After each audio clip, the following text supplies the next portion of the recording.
নমস্কার বন্ধুরা, আপনারা শুনছেন আমার গল্প সম্ভার ইউটিউব চ্যানেল। আজ আপনাদের যে গল্প আমি শোনাতে চলেছি সেটা একজন নয়, দুজন নয়, 10 জন লেখক লেখিকার মিলিত প্রচেষ্টা। হ্যাঁ, আপনারা ঠিকই শুনেছেন।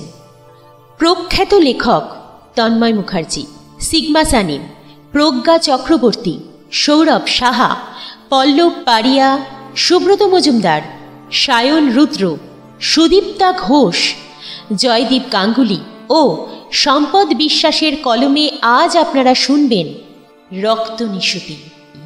তবে চলুন আর দেরি না করে শুরু করে দিই গল্প রক্ত নিশুতি।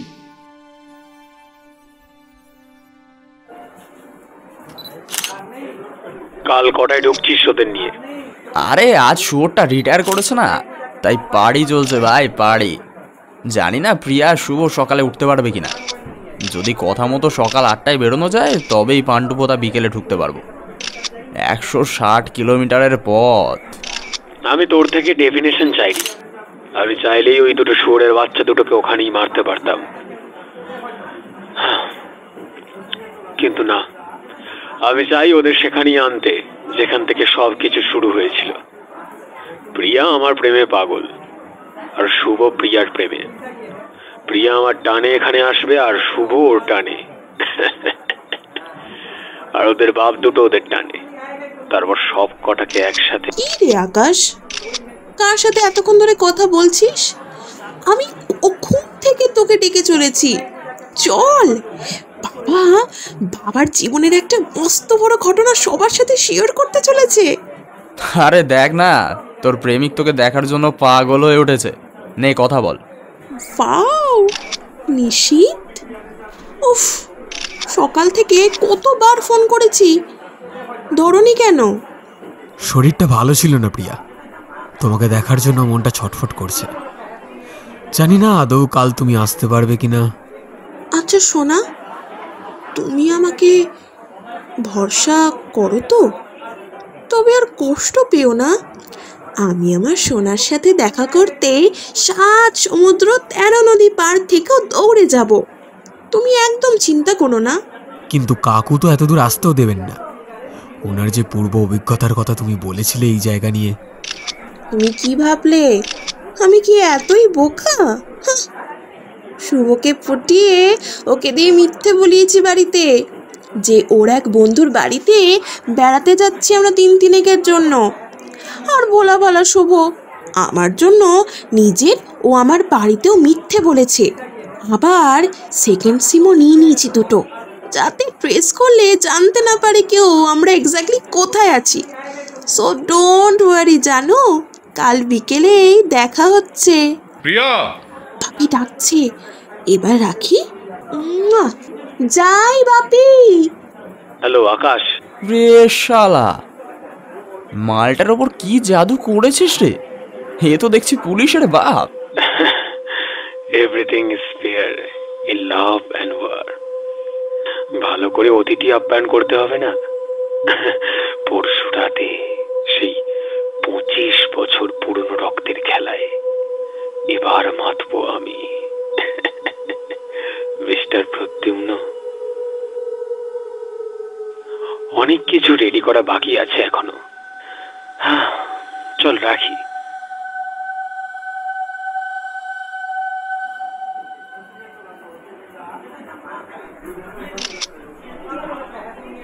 স্যার, তারপর কি হলো?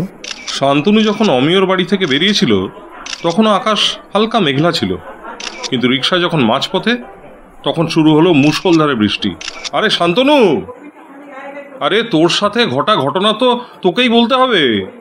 দর্শকের আসনে বসে মিটিমিটি হেসেই যাবি, নাকি এখানে এসে কিছু বলবিও? আরে না না, দাঁড়া, যাচ্ছি।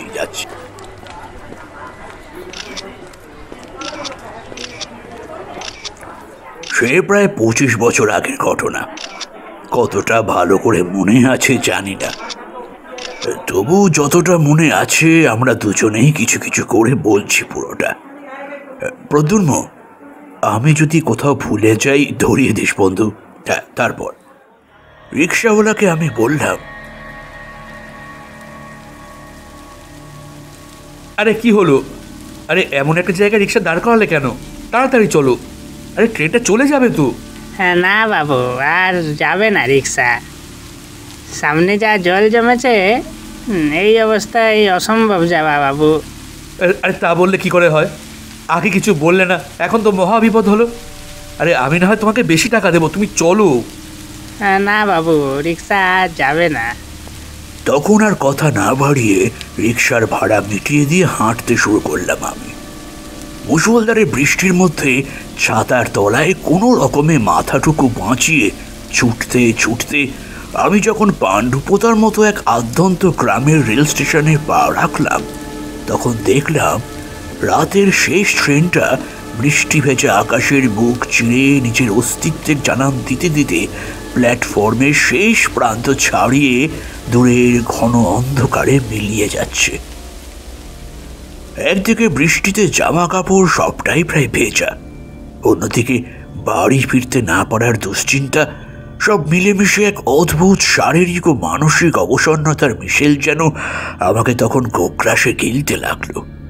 পলেস্তরা খসে পড়া সিমেন্ট বাঁধানো প্ল্যাটফর্ম চত্বরে ইতি উতি টিমটিম করে জ্বলতে থাকা খান্দুয়ে গ্যাসবাতি আলো চোখে পড়লেও তার কি সাধ্য সেই মিশকালো রাতের আধার ঘোচায়। আমি তখন সহজেই অনুমান করতে পারছিলাম যে স্টেশন মাস্টারও টিকিট ঘর বন্ধ করে সেদিনের মতো তল্পিতল্পা গুটিয়ে বাড়ি পৌঁছে হয়তো খিচুড়ি ডিম ভাজা সহযোগে বর্ষার রাত উপভোগ করছেন। এইসব আগাবাস্তলা ভাবতে ভাবতেই অন্ধকারে চোখটা একটু শুয়ে আসলো, আর তখনই হঠাৎই আমার চোখে পড়ল যে প্ল্যাটফর্ম থেকে খানিক দূরে হালকা হলদে রঙের একটা আলো দেখা যাচ্ছে, ঠিক যেন টিমটিম করে একটা হ্যারিকেন চলছে। খানিক সামনের দিকে এগোতেই আমি ঠাহর করতে পারলাম যে ওটা একটা চায়ের গুমটি। সেই মুহূর্তে খদ্দের একটাও ছিল না, অবশ্য শেষ ট্রেন চলে যাওয়ার পর না থাকাই স্বাভাবিক। সেই পাণ্ডব বর্জিত এলাকায় হঠাৎ করে সামান্য আশার আলো দেখতে পেয়েই আমার পেটের ভিতরে তখন খিদেটা যেন আবার চাগার দিয়ে উঠল। আমি সেই গুমটির কাছে গিয়ে চা দোকানিকে উদ্দেশ্য করে বললাম, বলছি একটা চা হবে, আর সাথে দুটো বিস্কুটও দেবেন। আগে হ্যাঁ হবে, একটু বসুন। বয়সের ভারে নবজ বৃদ্ধ দোকানে চায়ের জল বসালো। আমি বিড়বিড়ি করে বলতে লাগলাম, আজ সকালে কার মুখ থেকে বেরিয়েছিলাম কে জানে, যে এমন দুর্দশার সম্মুখীন হতে হলো। সে কোন ভর দুপুরে দুটো ভাত মুখে দিয়ে বৃষ্টি মাথায় নিয়ে বন্ধু অমিয়র বাড়ি থেকে রিক্সা করে স্টেশনের দিকে রওনা হয়েছিলাম, যাতে সন্ধ্যে 8:10 ট্রেনটা ধরতে কোনো অসুবিধা না হয়। সবাই ঠিকঠাক চলছিল, মাঝখানে বৃষ্টির জন্য রিক্সাটা সব ভন্ডুল করে দিল। চা খেতে খেতে ভাবলাম যে অমিয়র বাড়ি ফিরে যাব, কিন্তু ওখানেই খবর পেলাম যে হরকা বানে আচমকাই বাঁধ ভেঙে পড়ে ওর বাড়ি যাওয়ার রাস্তাটা পুরো জলে ডুবে গেছে। তাই অগত্যা সেখানেই বসে চা খেতে থাকলাম।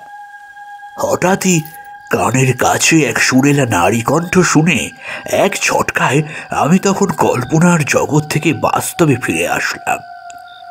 প্রাথমিক ঘোরটা কেটে গিয়ে সেই নারী কণ্ঠের উৎস লক্ষ্য করে ডান দিকে তাকাতেই দেখলাম যে দোহারা চেহারার একজন মহিলা হাত খানেক দূরেই দাঁড়িয়ে আছে।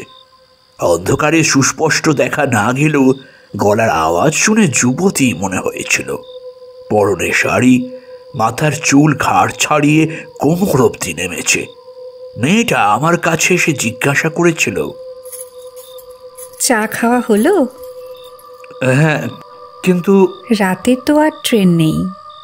এই রাতে কি করবেন কিছু ভেবেছেন? না, মানে সেটাই আর কি। এই রাতে বিশ্রাম করার একটা জায়গা তো দরকার, কিন্তু কোথায় কিভাবে পাবো কিছুই বুঝে উঠতে পারছি না। আমার কাছে একটা উপায় আছে, অবশ্য যদি আপনার মত থাকে। উপায়? তা কি শুনে? এখান থেকে খানিক দূরে পায়ে হেঁটে গেলেই আমার বাড়ি। আপনি চাইলে ওখানে থাকতেই পারেন। একটা রাতের তো ব্যাপার। আপনার বাড়িতে? আর আপনার বাড়ির লোকজন, তারা কিছু বলবেন না?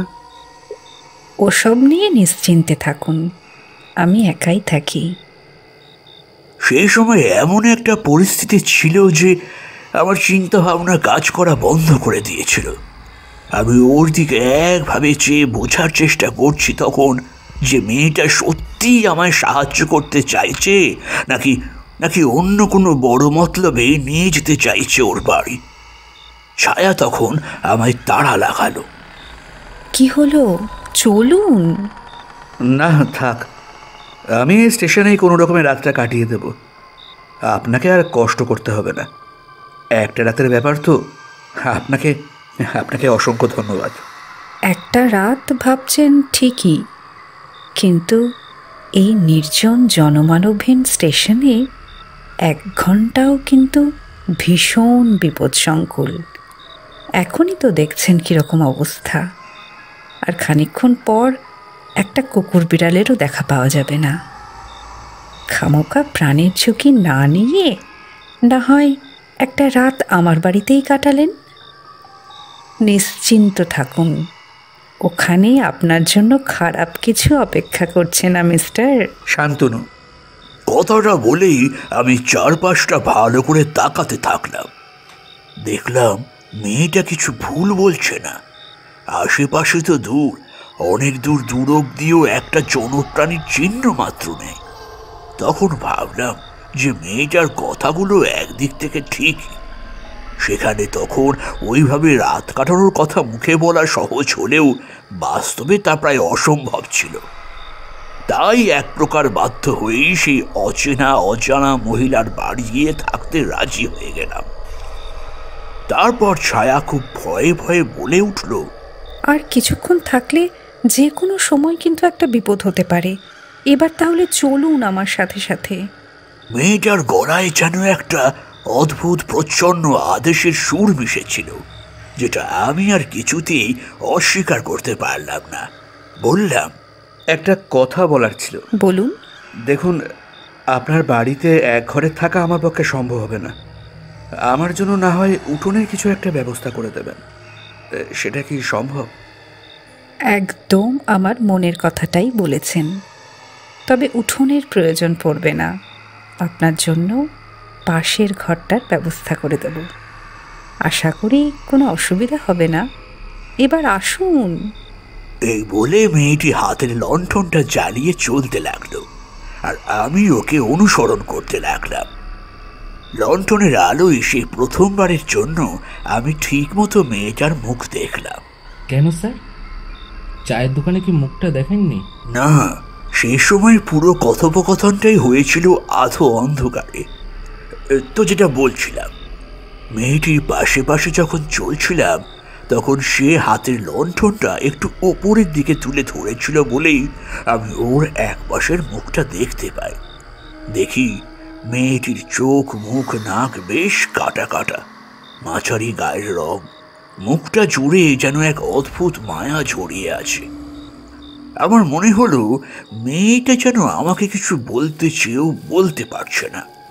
তবে আমিও আগ বাড়িয়ে নিচে থেকে মেয়েটাকে কিছু না বলে চুপচাপ ওর পাশে পাশে চলতে লাগলাম। আসলে সত্যি বলতে ওই মুহূর্তে আমার কোনো কথা বলার ইচ্ছে হচ্ছিল না। আমার তখন শরীর মন ভীষণ ক্লান্ত, শুধু মনে হচ্ছিল কোথাও একটু বসে পড়ি। হঠাৎ দেখলাম মেয়েটা চলতে চলতে একটা ঘন জঙ্গলের মধ্যে ঢুকে পড়ল। ততক্ষণে প্রায় 2 কিলোমিটার পথ হেঁটে ফেলেছি। কোথায় মেয়েটার বাড়ি আমি আর পারছিলাম না হাঁটতে। হঠাৎ একটা পাথরের ঢিবির ওপর ধপ করে বসে পড়লাম। মেয়েটা জিজ্ঞাসা করলো, কি হলো, বসে পড়লেন যে? আর পারছি না, সে কখন থেকে হাঁটছি, আর কতদূর বলবেন? আমি তো এটাই বুঝতে পারছি না যে এরকম জঙ্গলের মধ্যে আপনি একা থাকেন কি করে। বাবারে, আর পারছি না। আমার বলার ধরনে একটু হাসলো সে। সব কিছু কি আর নিত্যকার যুক্তিতক্ক দিয়ে বোঝা যায়? সেসব বাদ দিন, আর একটু চলুন, আমরা প্রায় এসেই গেছি। শরীর সায় দিচ্ছে না, তবু নিরুপায় হয়ে এক প্রকার জোর করে এই শরীরটাকে টেনে তুলে আমি আবার হাঁটতে শুরু করলাম। আর কিছুক্ষণ হাঁটার পরেই চড়াজীর্ণ বহু পুরানো একটা বিশাল বাড়ির ভগ্নস্তূপের সামনে এসে দাঁড়ালাম আমরা। মনে মনে ভাবতে লাগলাম যে এটা আদৌ বাড়ি? এই বাড়িতে একা একটা মেয়ে কখনো থাকতে পারে? মেয়েটির ডাকে ভাবনায় ছেদ পড়ল। কি ভাবছেন? চলুন, ভিতরে চলুন। এটা আপনি কোথায় নিয়ে আসলেন? এই গভীর জঙ্গলের মাঝে? এইটা তো কোনো বাড়ি না, একটা ধ্বংসাবশেষ মাত্র, যেন সাক্ষাৎ মৃত্যুপুরী। এখানে আপনি কিভাবে থাকেন? বাইরেটা এরকম হলেও ভিতরে গেলে বুঝবেন মোটামুটি বাসযোগ্য। আর আপনার তো একটা রাতের মামলা, অসুবিধা হবে না বলেই আমার বিশ্বাস। চলুন, আর বাইরে থাকাটা নিরাপদ হবে না। আমি আর কোনো কথা না বলে মেয়েটিকে অনুসরণ করে বাড়ির ভিতরে প্রবেশ করলাম। ভিতরে ঢুকে বুঝলাম যে বাইরে থেকে যতটা মৃত্যুপুরী মনে হয়েছিল, ভিতরটা ততটাও খারাপ না। একটা রাত কোনো রকমে কাটিয়ে দেওয়াই যাবে, তবে এরকম এক গভীর জঙ্গলের মধ্যে পুরো বাড়ির নাই জায়গায় একটা গোটা রাত কাটাতে হবে, তাও আবার এক সম্পূর্ণ অচেনা অজানা খানিক রহস্যময় নারীর সাথে। এই ভেবে আমার বেশ অস্বস্তি হতে লাগলো। আমি বললাম, আমাকে এখানে নিয়ে আসলেন কেন বলুন তো? মানে এই যে আমায় এরকম একটা ধ্বংসস্তূপের মাঝে এনে ফেললেন কেন? আপনার কি উদ্দেশ্য? এর থেকে তো স্টেশনে রাত কাটিয়ে দিলেই মনে হচ্ছে ভালো হতো। আমার আবার কি উদ্দেশ্য? শুনুন, আপনি বিপদে পড়েছিলেন, তাই উপযাজক হয়ে সাহায্য করেছি। আর স্টেশনে রাত কাটানো, ওই কথা ভুলেও আর মুখে আনবেন না। স্টেশনে থাকলে আর কাল ভোরের সূর্য দেখতে হবে না আপনাকে। কেন? ভোরের সূর্য দেখতে পেতাম না কেন শুনি? আমাকে কি মেরে ফেলতো? কে মারতো? এতটা পথ এলাম, একটা মানুষজনের চিহ্ন অবধি দেখতে পেলাম না। স্টেশনের আশেপাশেও একই অবস্থা। তাহলে কে মারতো শুনি?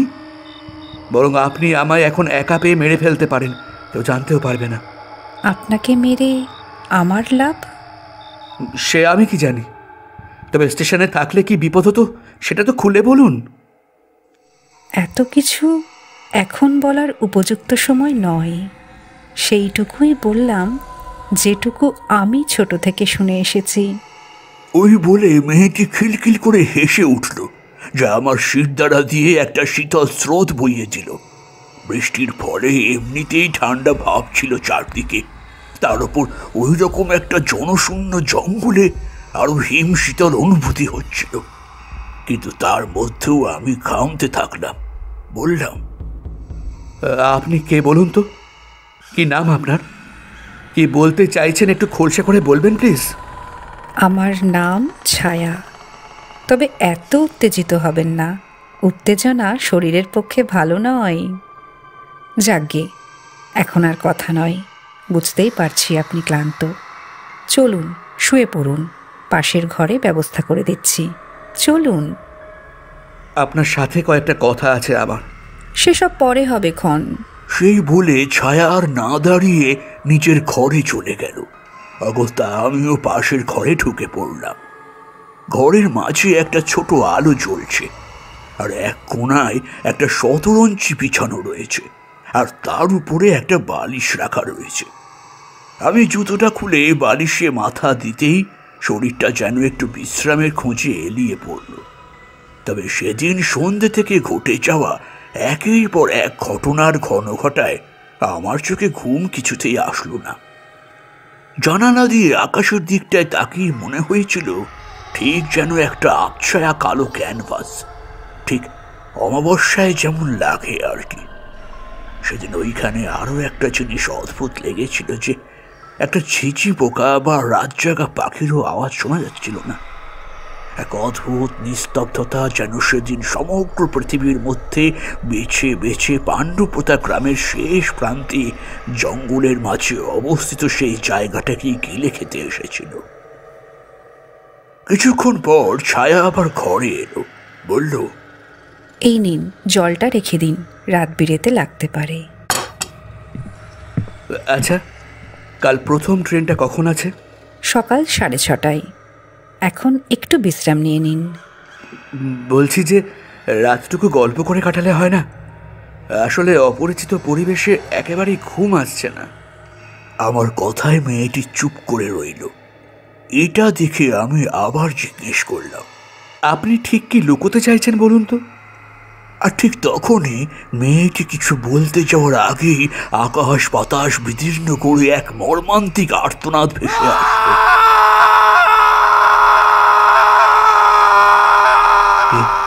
এই কার গলার শব্দ? কেউ মনে হয় বিপদে পড়েছে। এখানে তো আমরা দুজন ছাড়া আর কেউ নেই। কিন্তু আওয়াজটা তো আপনিও শুনলেন। হ্যাঁ, শুনেছি। আপনার কথাটা মিথ্যে নয়। তবে ওদিকে মাথা ঘামাতে হবে না। রাতটা কাটিয়ে ভোরের ট্রেন ধরে ভালোভাবে ঘরের ছেলে ঘরে ফিরে যান। আমাদের কথার মাঝেই আবারও পুরুষ কণ্ঠের ওই মর্মান্তিক আওয়াজ কানে আসতেই আমি এক ছুটে জানালার দিকে যেতে গেলে ছায়া আমার হাত ধরে যেতে বারণ করতে লাগলো। আমি একটু জোর করেই ওরা ছাড়িয়ে জানালায় গিয়ে হাজির হলাম। আর তারপর যা দেখলাম তাতে আমার গলা বুক শুকিয়ে গেল। মুখ দিয়ে আর কোনো আওয়াজ বেরোলো না। বিস্ফারিত চোখে দেখতে লাগলাম জঙ্গলের মধ্যে একটা বিশাল আকৃতি ভয়ঙ্কর নেকড়ে একটা মানুষের বুকের উপর বসে মানুষটাকে তার ধারালো নখ দিয়ে শরীরটাতে সমানে আঘাত করে চলেছে। ওই আবছা অন্ধকারেও তার সদন্তগুলো চকচক করছে আর মুখের পাশ দিয়ে গল গল করে লালা গড়িয়ে পড়ছে। সেই হিমশীতল দৃশ্য দেখে আমার বুকের রক্ত তখন জল হয়ে গেল। উদ্ভ্রান্তের মতো চিৎকার করতে লাগলাম। নেকড়েটা এদিক পানে তাকালেও নিজের কার্যসিদ্ধিতেই ব্যস্ত রইল। আমার সেই চিৎকারে ছায়া দৌড়ে এসে আমার মুখটা তখন চেপে ধরে আমাকে জানালা থেকে ঘরের ভিতর দিকে সরিয়ে আনলো। তারপর ছায়া শাসনের ভঙ্গিতে বলতে লাগলো, আপনাকে না ওদিকে যেতে বারণ করেছিলাম? না মানে একটা নেকড়ে, বিশাল নেকড়ে। যেই থাকুক, আপনি ওভাবে চিৎকার করলেন কেন? আমি তখন সেই কথাটাই নিজের মনে বিড়বিড় করতে করতে অচেতন হয়ে গিয়েছিলাম।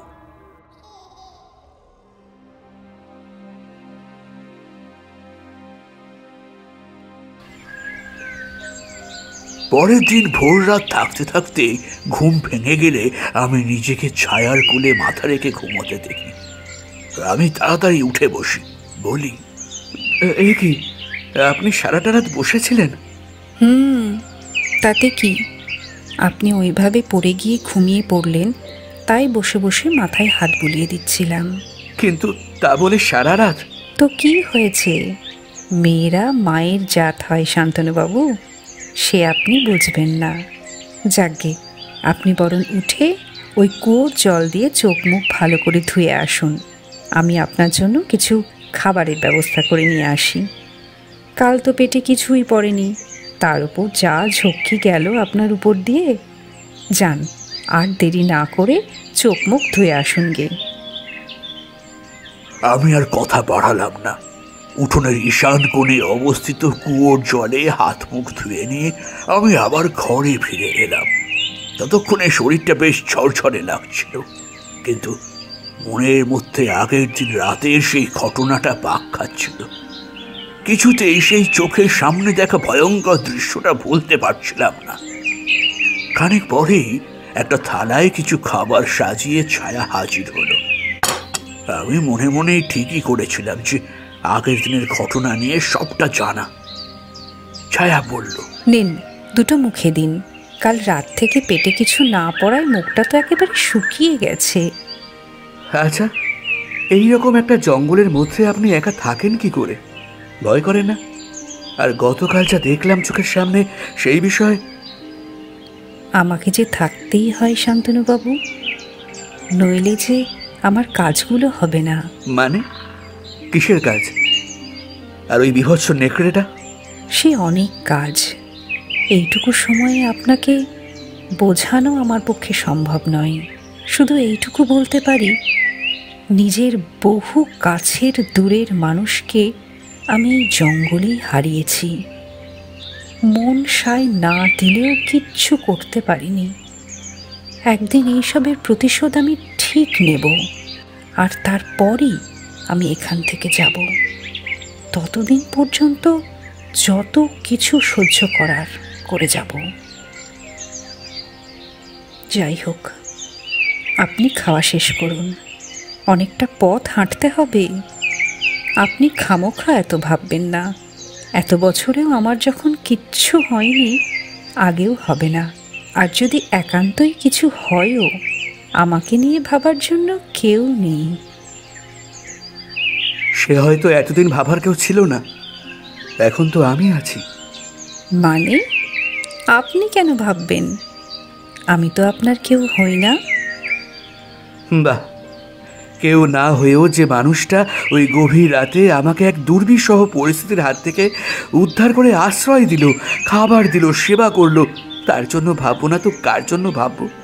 হ্যাঁ, তাই তো বলছি, এই জঙ্গল ছেড়ে আমার সাথে চলুন।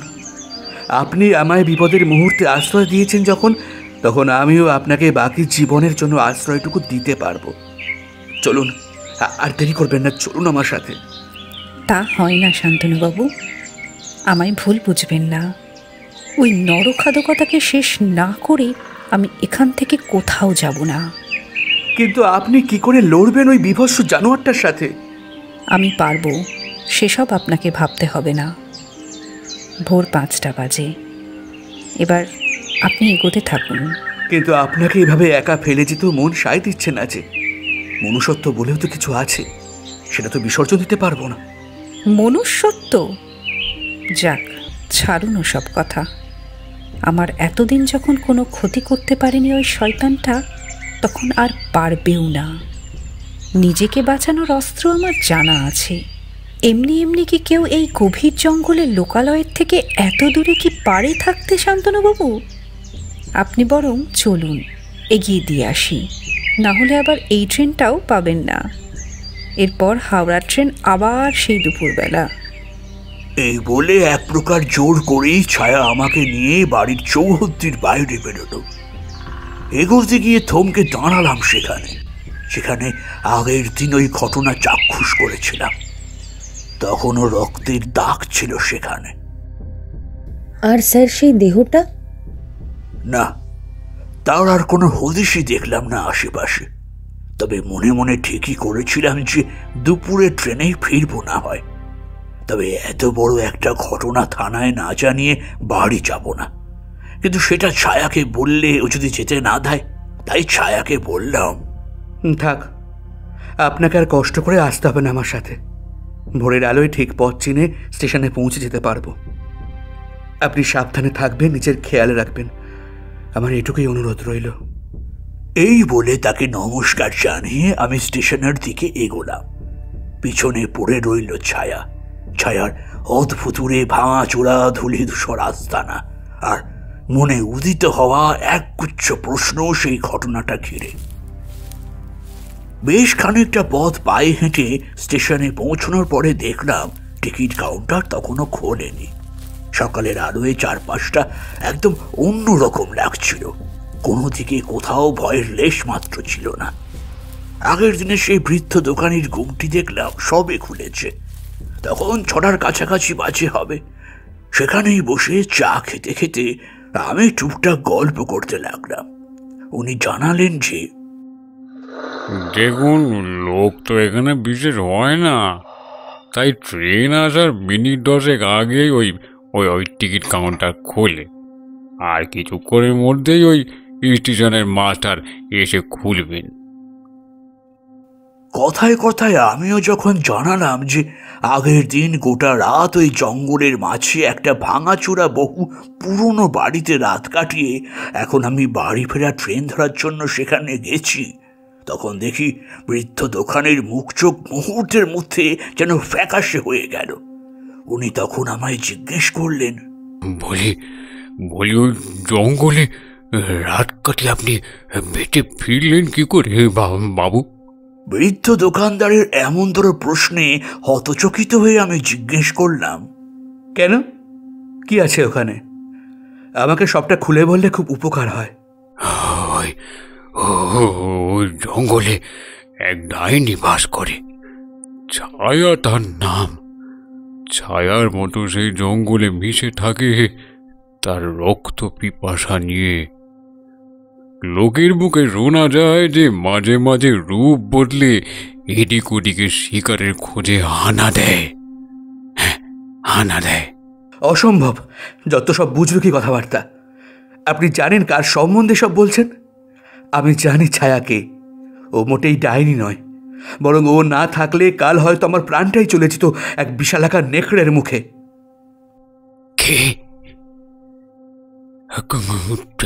ঠিক বলছেন তো আপনি? ভালো কথা বলছি, এখনই ফিরে যান। বোঝাই যাচ্ছে ওই মায়াবী আপনাকে বশ করেছে। থামুন তো মশাই, এইবার বুঝতে পারছি যে আপনাদের উপদ্রবেই একটা নিপাট ভালো মেয়ে নিজেকে সমাজের চৌহদ্দি থেকে দূরে সরিয়ে রাখতে বাধ্য হয়েছে। কিন্তু আমি ওর পাশে থাকবই।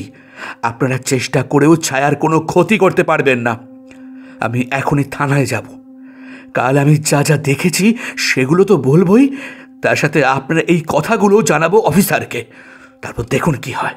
হঠাৎ লক্ষ্য করলাম আমার মুখের কথা শুনে বৃদ্ধ দোকানি ভয় পাওয়ার বদলে উন্মাদের মতো হাসতে শুরু করলো। বড় অদ্ভুত সে হাসি। আমি কেমন একটা অস্বস্তি অনুভব করতে লাগলাম। মাথাটাও যেন কেমন ঝিমঝিম করতে লাগলো। আশপাশের সব কিছু কেমন যেন আবছায়া হতে লাগলো। বৃদ্ধ দোকানের মুখটা কেমন যেন বদলে যেতে লাগলো। দেখলাম ধীরে ধীরে আগের দিনের দেখা সেই নেকড়ের মুখের আদল হয়ে যাচ্ছে সেই দোকানের মুখ। আমার পায়ের তলা থেকে যেন মাটি সরে গেল। আমি ধীরে ধীরে দু চোখে অন্ধকার দেখতে দেখতে পাশের বেঞ্চিতে শরীরটা ছেড়ে দিলাম। সে কি স্যার, দিনের আলোয় এরকম? বলছি একটু ধৈর্য ধরুন। কর্তা, ও কর্তা, এবার উঠুন, জাগুন। ঘুমের কোনো অতল থেকে কানে একটা ডাক আসতে থাকলো। এতটাই ঘুরে তখন আমি যে ডাকটা কোথা থেকে আসছে, কেন আসছে, কিছুই ঠাহর করতে পারছিলাম না। ধীরে ধীরে চোখ খুলে তাকাতেই দেখলাম যে ওই সেই বৃদ্ধ দোকানি আমার মুখের ওপর ঝুঁকে দাঁড়িয়ে আছেন। চারপাশে লণ্ঠনের টিমটিমে আলো ছাড়া আশেপাশে চারদিকে আর কোনো আলোর রেশ মাত্র নেই। আমি ধর্মর করে উঠে বসলাম। বললাম, এ কি, চারদিকে এত অন্ধকার কেন? আর আপনি, আপনার মুখটা তো সকালবেলা সেই নেকড়ে। আরে দাঁড়ান দাঁড়ান দাঁড়ান, কি সমস্ত বইলে চলেছেন? সকালবেলায় আমার সঙ্গে কথা বলতে বলতেই আপনি তো বেঞ্চের উপর বসে কি সমস্ত বিড়বিড় করতে লাগলেন। আমি তখন অন্য খদ্দেরকে চা দিতে ব্যস্ত ছিলাম। আপনার দিকে কিছুক্ষণ পর তাকিয়ে দেখি আপনি অচৈতন্য হয়ে ঘুমোচ্ছেন। কতবার ডাকলাম যে উঠে পড়ুন, ট্রেন চলে যাবে, উঠে পড়ুন। আপনার তো কোনো সারা শব্দই পেলুম না তখন। তাই এখন তো সকালে আর দুপুরের দুটো ট্রেনই চলে গেছে। এখন বিকেল গড়িয়ে সন্ধে হয়ে গেছে, আর এই শেষ গাড়ি আসবে সেই ওই রাত 8টা 5-এ। গতকালকেরটাও তো আপনি ধরতে পারেননি। এবারে একটুখানি উঠে বসুন দেখিনি। আমি না ডাকলে হয়তো এখনো উঠতেন না, আর এই ট্রেনটাও বেরিয়ে যেত। প্ল্যাটফর্মের কল থেকে গিয়ে একটু হাত মুখে জল দিয়ে এসে একটা চা দিতে বলি দোকানিকে। চা খেতে খেতে মনে করার চেষ্টা করি যে ঠিক কি হয়েছিল আমার সাথে। এতক্ষণ অচৈতন্য হয়ে ঘুমোবার ছেলে তো আমি নই। লোকটা এসব কি বলে চলেছে কিছুই তো বুঝে উঠতে পারছি না। হঠাৎ মনে হলো আমার তো টিকিটই কাটা হয়নি। আমি হাতের চাটা না খেয়ে আগে দৌড়লাম টিকিট কাউন্টারের দিকে। তাড়াতাড়ি টিকিট কেটে এসে দেখি চাটা ঠান্ডা হয়ে গেছে। আমি আরেকটা চা অর্ডার করলাম। লোকটা চা দিতে দিতে বলল, আর মিনিট 5 পরে ওই আপ ট্রেন ঢুকবে, আর তারপর ওই ডাউন ট্রেনটা চলে গেলে আমি ঝাঁপ বন্ধ করে দেব। তাই ভাবলাম যে আপনাকে একটু জোর করে উঠিয়ে দিই, নইলে এই রাত বিরেতে আর কোথায় থাকবেন। আমি বেশ রেগে গিয়ে বললাম, কি সব উল্টোপাল্টা বলছেন বলুন তো? তখন থেকে আমি কি গাঁজা খেয়েছিলাম যে এতক্ষণ ঘুমাবো? সমানে এক কথা বলে চলেছেন। হঠাৎ পাশ থেকে এক কৌপিনধারী সন্ন্যাসী গুরুগম্ভীর কণ্ঠে বলে উঠল, সবই সম্ভব বেটা। তুই যে ওর পরীক্ষায় উত্তীর্ণ হয়েছিস, তাই তোকে যেতে এবার হবেই। যা বেটা, যা। একেই তো আগের দিন থেকে আমার সঙ্গে ঘটে যাওয়া একের পর এক ঘটনায় আমি পুরো ঘেঁটে হয়ে গিয়েছিলাম। তার উপর আবার সেই সন্ন্যাসীর অদ্ভুত কথা। আমি তখন যার পর নাই অবাক হয়ে জিজ্ঞাসা করলাম, আপনি আপনি আবার কে? আমি রুদ্রনাথ আগমবাগীশ, এক মহান সাধকের দেখানো পথের পথিক মাত্র। তুইও তোর গন্তব্যের দিকে এগিয়ে যা, কোনো ভয় নেই তোর। ওই বলে সেই সন্ন্যাসী হাঁটা লাগালো। ততক্ষণে আপের ট্রেন ঢুকে পড়েছিল অলরেডি। জনাভিষেক লোকজন ট্রেন থেকে নেমে নিজ নিজ গন্তব্যের দিকে পা বাড়ালো। তার মধ্যেই কিছুজন চায়ের দোকানে টুকিটাকি অর্ডার করলো। দোকানেও খরিদ্দার সামলাতে ব্যস্ত হয়ে গেল। আমিও একটা চায়ের ভাঁড় হাতে নিয়ে বেঞ্চিতে বসে ডাউন ট্রেনের অপেক্ষা করতে লাগলাম। সেই সাথে দোকানের খরিদ্দারদের বেশ কিছু কথাবার্তাও কানে আসতে লাগলো। রাজ্যটা একেবারে রস আতলে গেছে। হ্যাঁ, আইন শৃঙ্খলা বলে আর রাজ্যে কিছু নেই। ঠিকই বলেছেন। না হলে ভাবুন, আমাদের এই পাণ্ডুপোতার মতন পাড়াগায়ে নাকি নানা রকম অপরাধমূলক ঘটনা ঘটছে। কোশমিনকালেও ভেবেছিলেন? আরে কাল শুনলাম দিন দুয়েক আগে আবার নাকি একজন উদাও হয়ে গেছে। কোথায়, কখন, কিভাবে আর কোনো হদিশই পাওয়া যায়নি। আর যাবেও না। এই তেপান্তরের মাঠে অবস্থিত গ্রামে না আছে কোনো থানা, না আছে কোনো আধুনিক প্রযুক্তি। মিলিয়ে নেবেন, কালে কালে আরও কত কি ঘটতে থাকবে। বাপ ঠাকুরদার ভিটে তাই কোথাও যেতে পারি না, নইলে এই অজপাড়াগায় কে পড়ে থাকে।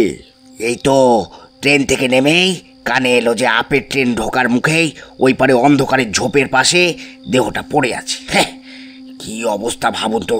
সবাই দেখতে গেল, আমিও গেলুম। হ্যাঁ, সে একেবারে যা তা অবস্থা মশাই। আমার মনে হয় সেই হিংস্র দানবটার কাজ। আরে দানব নয়, দানব নয়, বলুন জঙ্গলের অভিশাপ। না জানি আর কত লোকের সর্বনাশ করবে। শুধুমাত্র রুদ্রনাথ আগমবাগীশের জন্য ওই জঙ্গল থেকে ও বেরোতে পারে না, নইলে পুরো পাণ্ডুপোতাকেই শেষ করে দিত ওই নরখাদকটা। ছেলেটার নামটা কি বেশ দেখলাম আমরা, মহেশ। ওই তো কে যেন মানিব্যাগ থেকে আধার কার্ড বের করে নাকি নাম ঠিকানা দেখেছে। শান্তনু নাকি বেশ নাম যেন বলল, সেটাই তো শুনলুম। যেই শুনেছি নামটা, আমার হাত থেকে অর্ধেক খাওয়া চায়ের ভাঁড়টা পড়ে গেল। আমি অবাক হয়ে জিজ্ঞেস করলাম, কার কথা বলছেন আপনারা? আমি শান্তনু, আমি দিব্যি বেঁচে আছি। কে মশাই আপনি? আমরা এইমাত্র শান্তনু দেহ দেখে এলাম, আর আপনি বলছেন আপনি শান্তনু? এই দেখুন আমি বেঁচে আছি। বিশ্বাস করুন, আমি শান্তনু যে কাল ওই জঙ্গলে গিয়ে এক রাত কাটিয়ে সকালে ফিরেছে। তবে একটা লোককে এক ভয়ঙ্কর নেকড়ের হাতে মরতেও দেখেছি। কী সব আবোল তাবোল বলছেন? ওই জঙ্গলে যে যায় সে জ্যান্ত ফেরে না মশাই। যত সব পাগলের দল। এই চলো এখান থেকে। আমি ওদের সাথে আর কথা বাড়ালাম না। ডাউন ট্রেনের অপেক্ষা করতে লাগলাম। তখন আর আমার মাথা কোনো কাজ করছিল না। আগের দিন ঝড় জলের রাতে কখন আর কোথায় যে হাত ঘড়িটা বেপাত্তা হয়ে গেছে তার কিছুতেই মনে পড়ল না। আগের দিন রাতে সব আশ্চর্যজনক ঘটনা, ছায়া, নেকড়ে, তারপর সেদিন ওই রকম অঘরে ঘুমিয়ে পড়া, সব শেষে ওই সাধুর আবির্ভাব, সব মিলে মিশে এক অদ্ভুত অস্থিরতা আমার মধ্যে কাজ করতে লাগলো। নিজের মনেই ভাবতে থাকলাম যে ওখানে আর বেশিক্ষণ থাকলে সত্যি সত্যি আমি পাগল হয়ে যাব। খানিক নিজের প্রতি বিতস্রস্ত হয়েই প্ল্যাটফর্ম থেকে নিচে নেমে খানিকটা এগিয়ে গিয়ে একটা চায়ের দোকান থেকে কেনা একটা সিগারেট ধরালাম। তার সাথে শরীরে অনেকক্ষণ ধরে জমে থাকা জল বিয়োজনের উদ্দেশ্য বটে। সবে প্যান্টটা ঠিক করে জ্বলন্ত সিগারেটটা মুখে নিয়ে প্ল্যাটফর্মের দিকে মুখ ঘোরাতে যাব, আর তখনই এক মহিলার ফুঁপিয়ে ফুঁপিয়ে কান্নার আওয়াজ কানে এলো।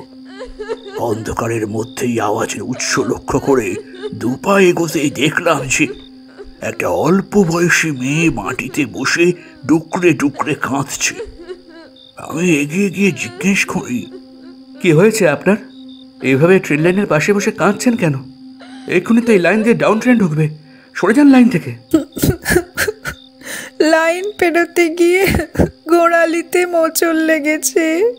আধো অন্ধকারে মেয়েটার মুখটা স্পষ্ট না দেখতে পেলেও সেই আওয়াজ শুনে একবার আমার বুকটা ধড়াস করে উঠল, কারণ মেয়েটির গলার আওয়াজ হুবহু ছায়ার গলার স্বরের মতন ছিল।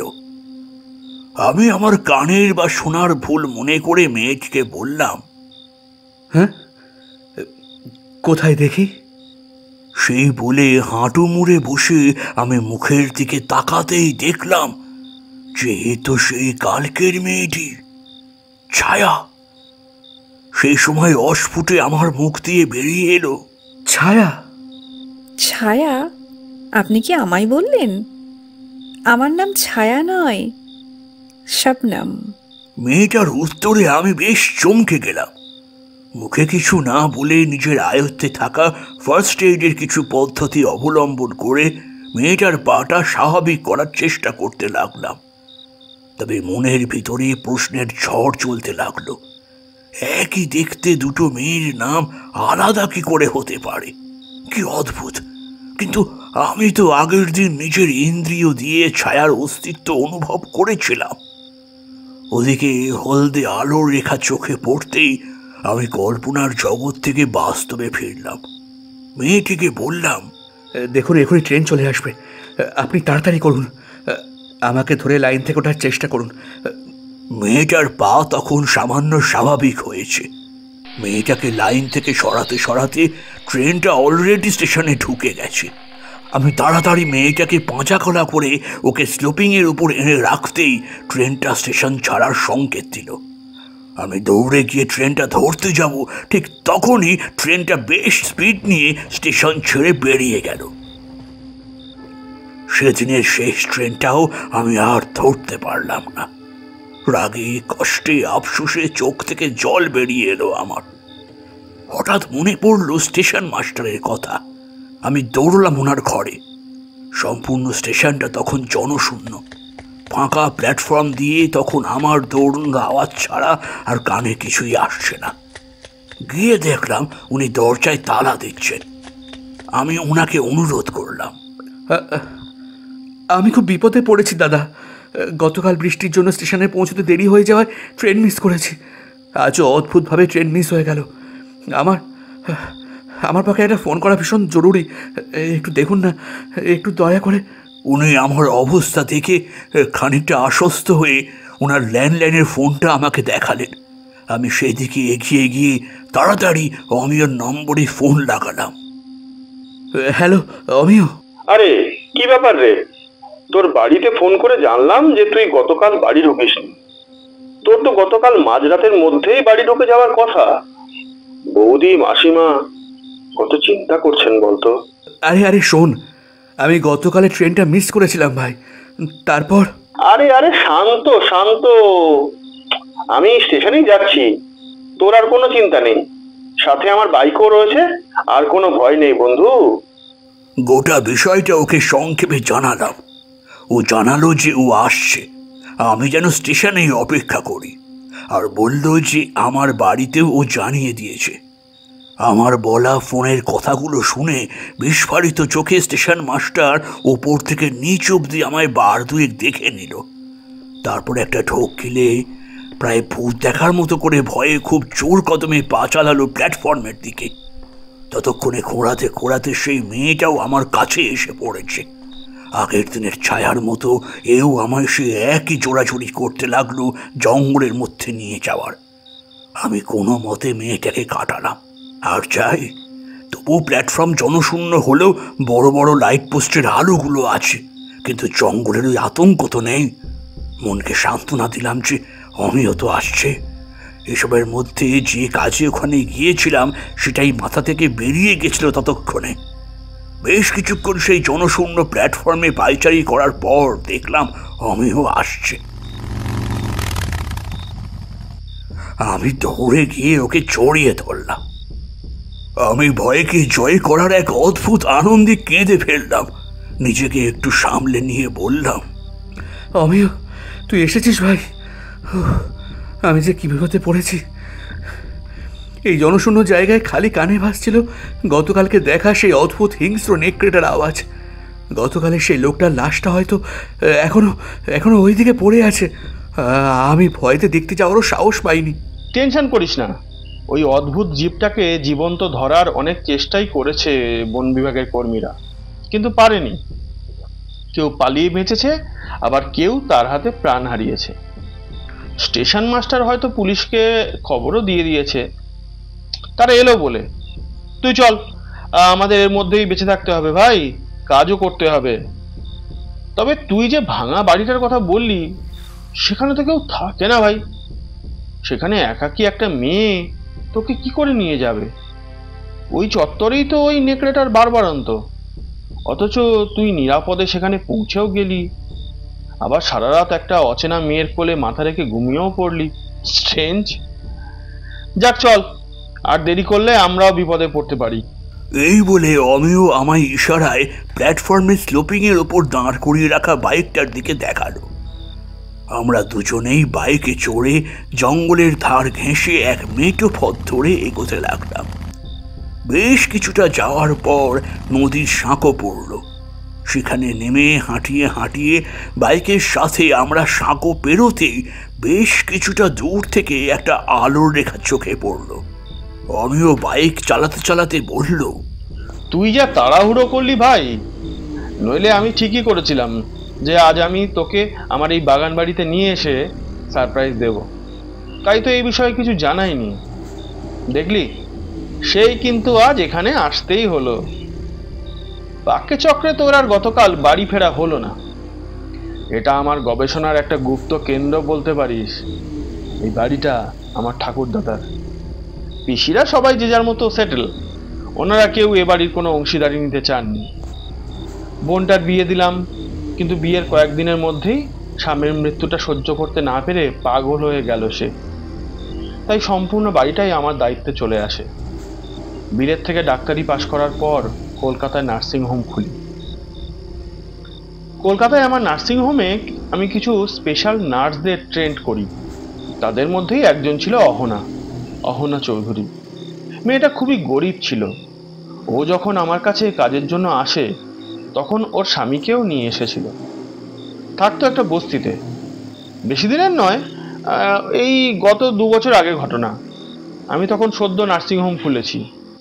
তখন যদি বেশি সংখ্যক প্রফেশনাল নার্স রাখতাম, তাহলে খরচ তুলতে পারতাম না রে। তাই কিছু মেয়েকে রেখেছিলাম যারা একদমই কাজ জানতো না। ওকে আমার কাছে কাজে লাগানোর কয়েকদিনের মধ্যেই ও খুব অসুস্থ হয়ে পড়ে। আমি টেস্ট করে জানতে পারি যে ও প্রেগন্যান্ট। মেয়েটা সবার থেকে আলাদা ছিল এইখানেই, যে ও একটা ছুটিও নেয়নি। খুব মনোযোগ সহকারে ক্লাসগুলো কমপ্লিট করত। একজন জিএনএম ছিলেন, যিনি বেশিরভাগ সময় ক্লাস করাতেন, আর আমি ফাইনাল সেশন করাতাম। বাচ্চাটা আমার ওই নার্সিং হোমেই জন্মায়, ছেলে হয়েছিল। তারপর ও আর সেভাবে সময় দিতে পারতো না বলে আমি ওর হাজব্যান্ড অদিত চৌধুরীকে এখানকার কেয়ারটেকার নিযুক্ত করি। ব্যাস, গত 1 বছর ধরে দিব্যি চলছে আমার গবেষণা। তুই যে বাড়িটাতে গতকাল গেলি, সেটা আমার বাবার বানানো। আমরা যখন ছোট ছোট, তখন বাবার ভাতের হোটেল ছিল ওই বাজার চত্বরে। এই দিকটা এইরকম জনশূন্য হলে কি হবে? তুই দেখলি তো ওই দিকটায় কত লোকের ভিড়। আজ থেকে 25 বছর আগেও তাই ছিল। ওই দেখ, কথা বলতে বলতে এসে গেলাম প্রায়। চল। ততক্ষণে আমরা ওর বাগান বাড়ির সামনে চলে এসেছি প্রায়। ও আমাকে নিয়ে বাড়িটার প্রধান দরজার সামনে এগিয়ে গেল। তারপর অধীরদা বলে চিৎকার করল, অধীরদা! আরে ও অধীরদা! কিছুক্ষণ পর একজন মাঝারি চেহারার ওই বছর 35-40-এর লোক এসে দরজা খুলে দিল। আমিও আমায় ভেতরে নিয়ে গিয়ে যে ঘরে বসলো, সেটা বেশ বড়। বোঝাই যাচ্ছিল যে সেটা জমিদার বাড়ি।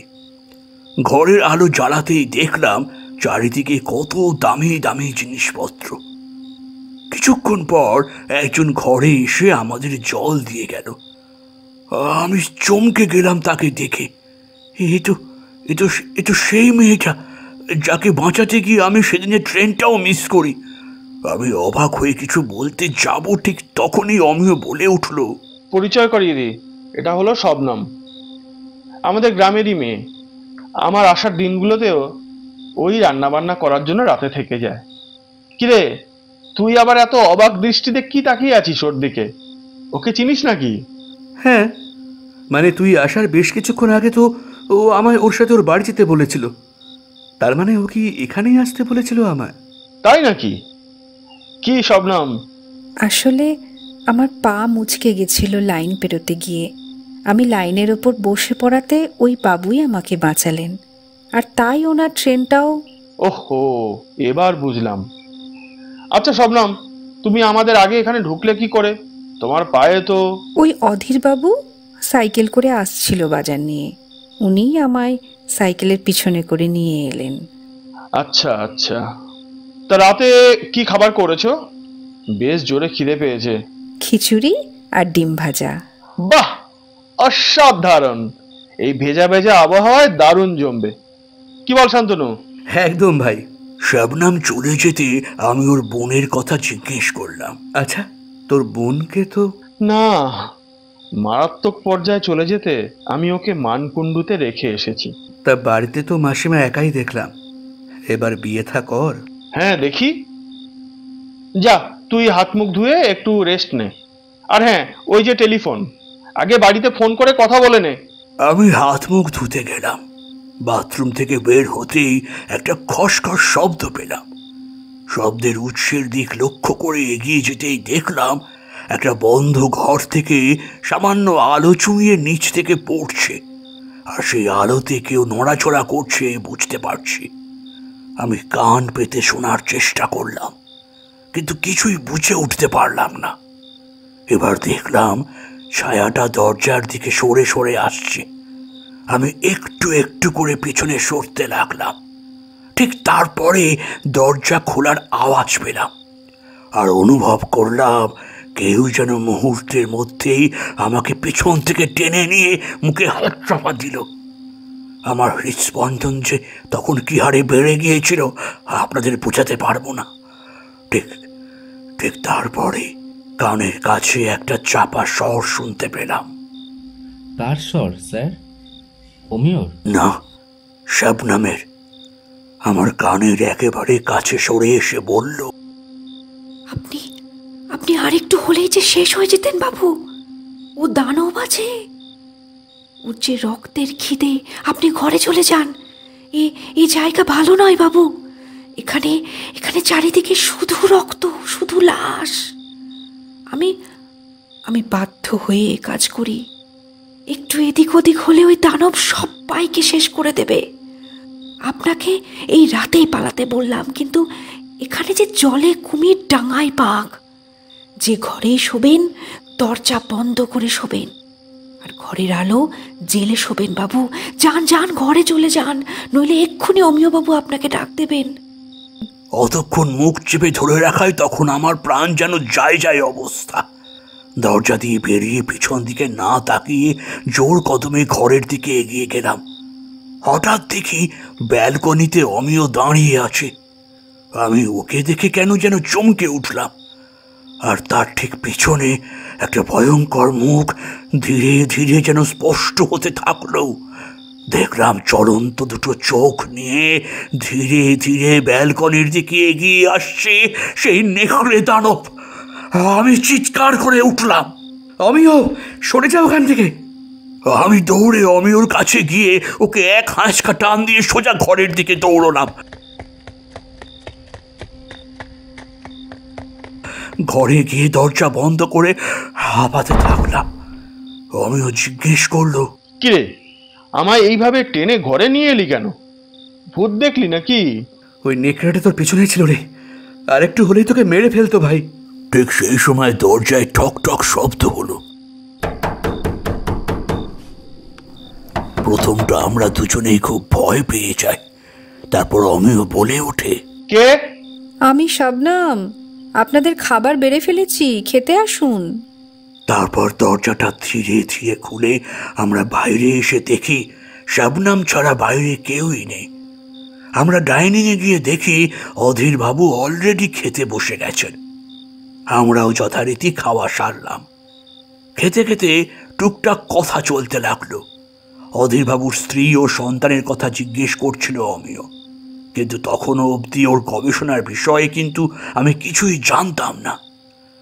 প্রায় তখন মাঝরাত, আমি আমার ঘরে ঘুমোচ্ছি। তখন একটা খুব বাজে স্বপ্ন দেখলাম একটা ঘন জঙ্গলে আমি শবনমের নাম ধরে চিৎকার করছি আর এদিক ওদিক দৌড়ে চলেছি। কিছুটা এগোতেই দেখলাম একদল নেকড়ে মানবকে ছিঁড়ে খেয়ে ফেলার অপেক্ষায় ঘিরে আছে, আর শবনম তারস্বরে চিৎকার করে প্রাণপণে সাহায্য প্রার্থনা করছে। আমি সবটা দেখেও কিছুতেই ওকে সাহায্য করার জন্য এগিয়ে যেতে পারছি না। আর তার থেকে খানিক দূরেই অমিয় নির্বিকারভাবে দাঁড়িয়ে আছে। ওর চোখে মুখে এক অদ্ভুত জিঘাংসা ফুটে উঠেছে। আর একটা বিশাল বড় দানব নেকড়ে দাঁত বের করে হাসছে। ওর চেহারাটা ভীষণ চেনা চেনা লাগছে তখন আমার। কিছুক্ষণের মধ্যে দানব নেকড়ের মুখটা মানবে পরিণত হলো। সেটা আর কেউ না, স্বয়ং অধীরদা।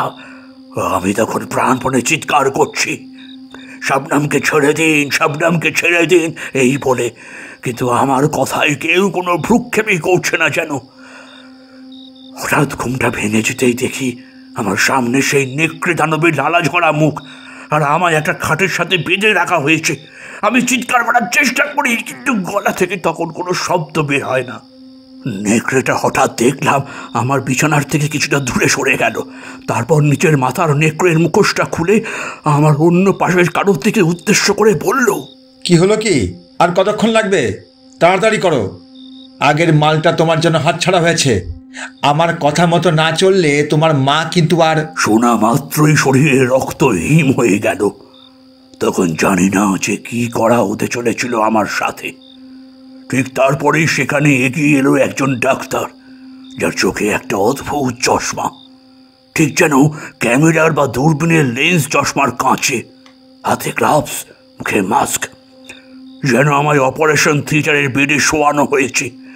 হঠাৎ একটা পিন ফোটানোর মতো কিছু অনুভব করলাম আমার হাতে। তারপর আর আমার কিছু মনে নেই। প্রদ্যুম্ন, এবার তুই বল ভাই, আমি জাস্ট হাঁপিয়ে গেছি। একদম একদম, এরপরটা আমি বলছি। আসলে অমিয়র সাথে শান্তনুর আলাপটা ছিল বড়ই অদ্ভুত ধরনের। একবার অ্যাজ এ ডক্টর অমিয় শান্তনুকে এক বড় শারীরিক বিপদের হাত থেকে বাঁচিয়েছিল, আর সেই থেকে শান্তনুর বিয়ে অবধি আপনি থেকে তুমি, সেখান থেকে তুইতে পরিণত হয় ওদের বন্ধুত্বের সম্পর্ক। যদিও শান্তনুর বিষয়ে অমিয় সবটা জানলেও অমিয়র বিষয়ে শান্তনু খুব একটা বেশি কিছুই জানতো না। অমিয় যে একটা বড় সড়ো ট্র্যাপে পড়ে গেছে সেই বিষয়ে তো কিছুই জানতো না শান্তনু। এদিকে আমাদের কাছে খবর আসছিল যে সেই ঘটনার গত 1 বছর ধরেই পাণ্ডুপোতা গ্রামে একের পর এক লোক গায়েব হচ্ছিল আচমকা কিছু নেকড়ের আগমনে। বন বিভাগের কর্মী, পুলিশের লোক সবাই ফেল করছিল। হয় কোনো খোঁজ পাওয়া যাচ্ছিল না, আর নয়তো টিমের কেউ না কেউ বীভৎসভাবে মারা পড়ছিল। কিছুতেই যখন কাবু করতে পারছিলাম না, তখন আমার ছোটবেলার বন্ধু শান্তনুকে বিষয়টা হালকা করে জানাই। ডিটেলসে বলা ওপর মহল থেকে বারণ থাকায় সবটা ডিসক্লোজ করা যায়নি সেই সময়। শান্তনু খুবই ভালো ছেলে। ও আমার একদিন এসে বললো যে, শোন না, আমি জানতাম না যে আমার বন্ধু অমিয়র বাড়ি পাণ্ডুপোতায়। আমি এই বিষয়ে একটু ওকে জিজ্ঞেস করি, কারণ ও একটা ওকালতির বিষয়ে আমার কাছে সাহায্য চেয়েছে। তো আমি এমনিতেই যাব ওর কাছে। আর তাছাড়া ও অনেকদিন ধরেই ওর বাড়িতে আমায় নিমন্ত্রণ করে রেখেছে। তাহলে 1 কাজে 3 কাজ হয়ে যায় আর কি। আমি ওর কথায় সম্মতি দিলেও একটা বিষয়ে বারণ করে দিই, সেটা হলো যাতে কোনোভাবে ও যে পুলিশের হয়ে ওখানে যাচ্ছে সেই বিষয়ে কাউকে না জানায়, যতই বন্ধু হোক না কেন। ওর যেদিন রাতে ফিরে আসার কথা ছিল, যখন শুনলাম যে সেদিন ও বাড়ি ফেরেনি, চিন্তা তো বেশ হয়েছিল। তারপর তখন এখনকার মতো মোবাইল পরিষেবাও অত স্ট্রং ছিল না। শুধু ওপর মহলের লোকেদের কাছেই সেলফোন দেওয়া হয়েছিল ডিপার্টমেন্ট থেকে। এবারে আমরা যে দলবল নিয়ে যাব সেটাও করতে পারছিলাম না, কারণ প্রথম কথা শান্তনু আদৌ ওই গ্রামে আছে কিনা।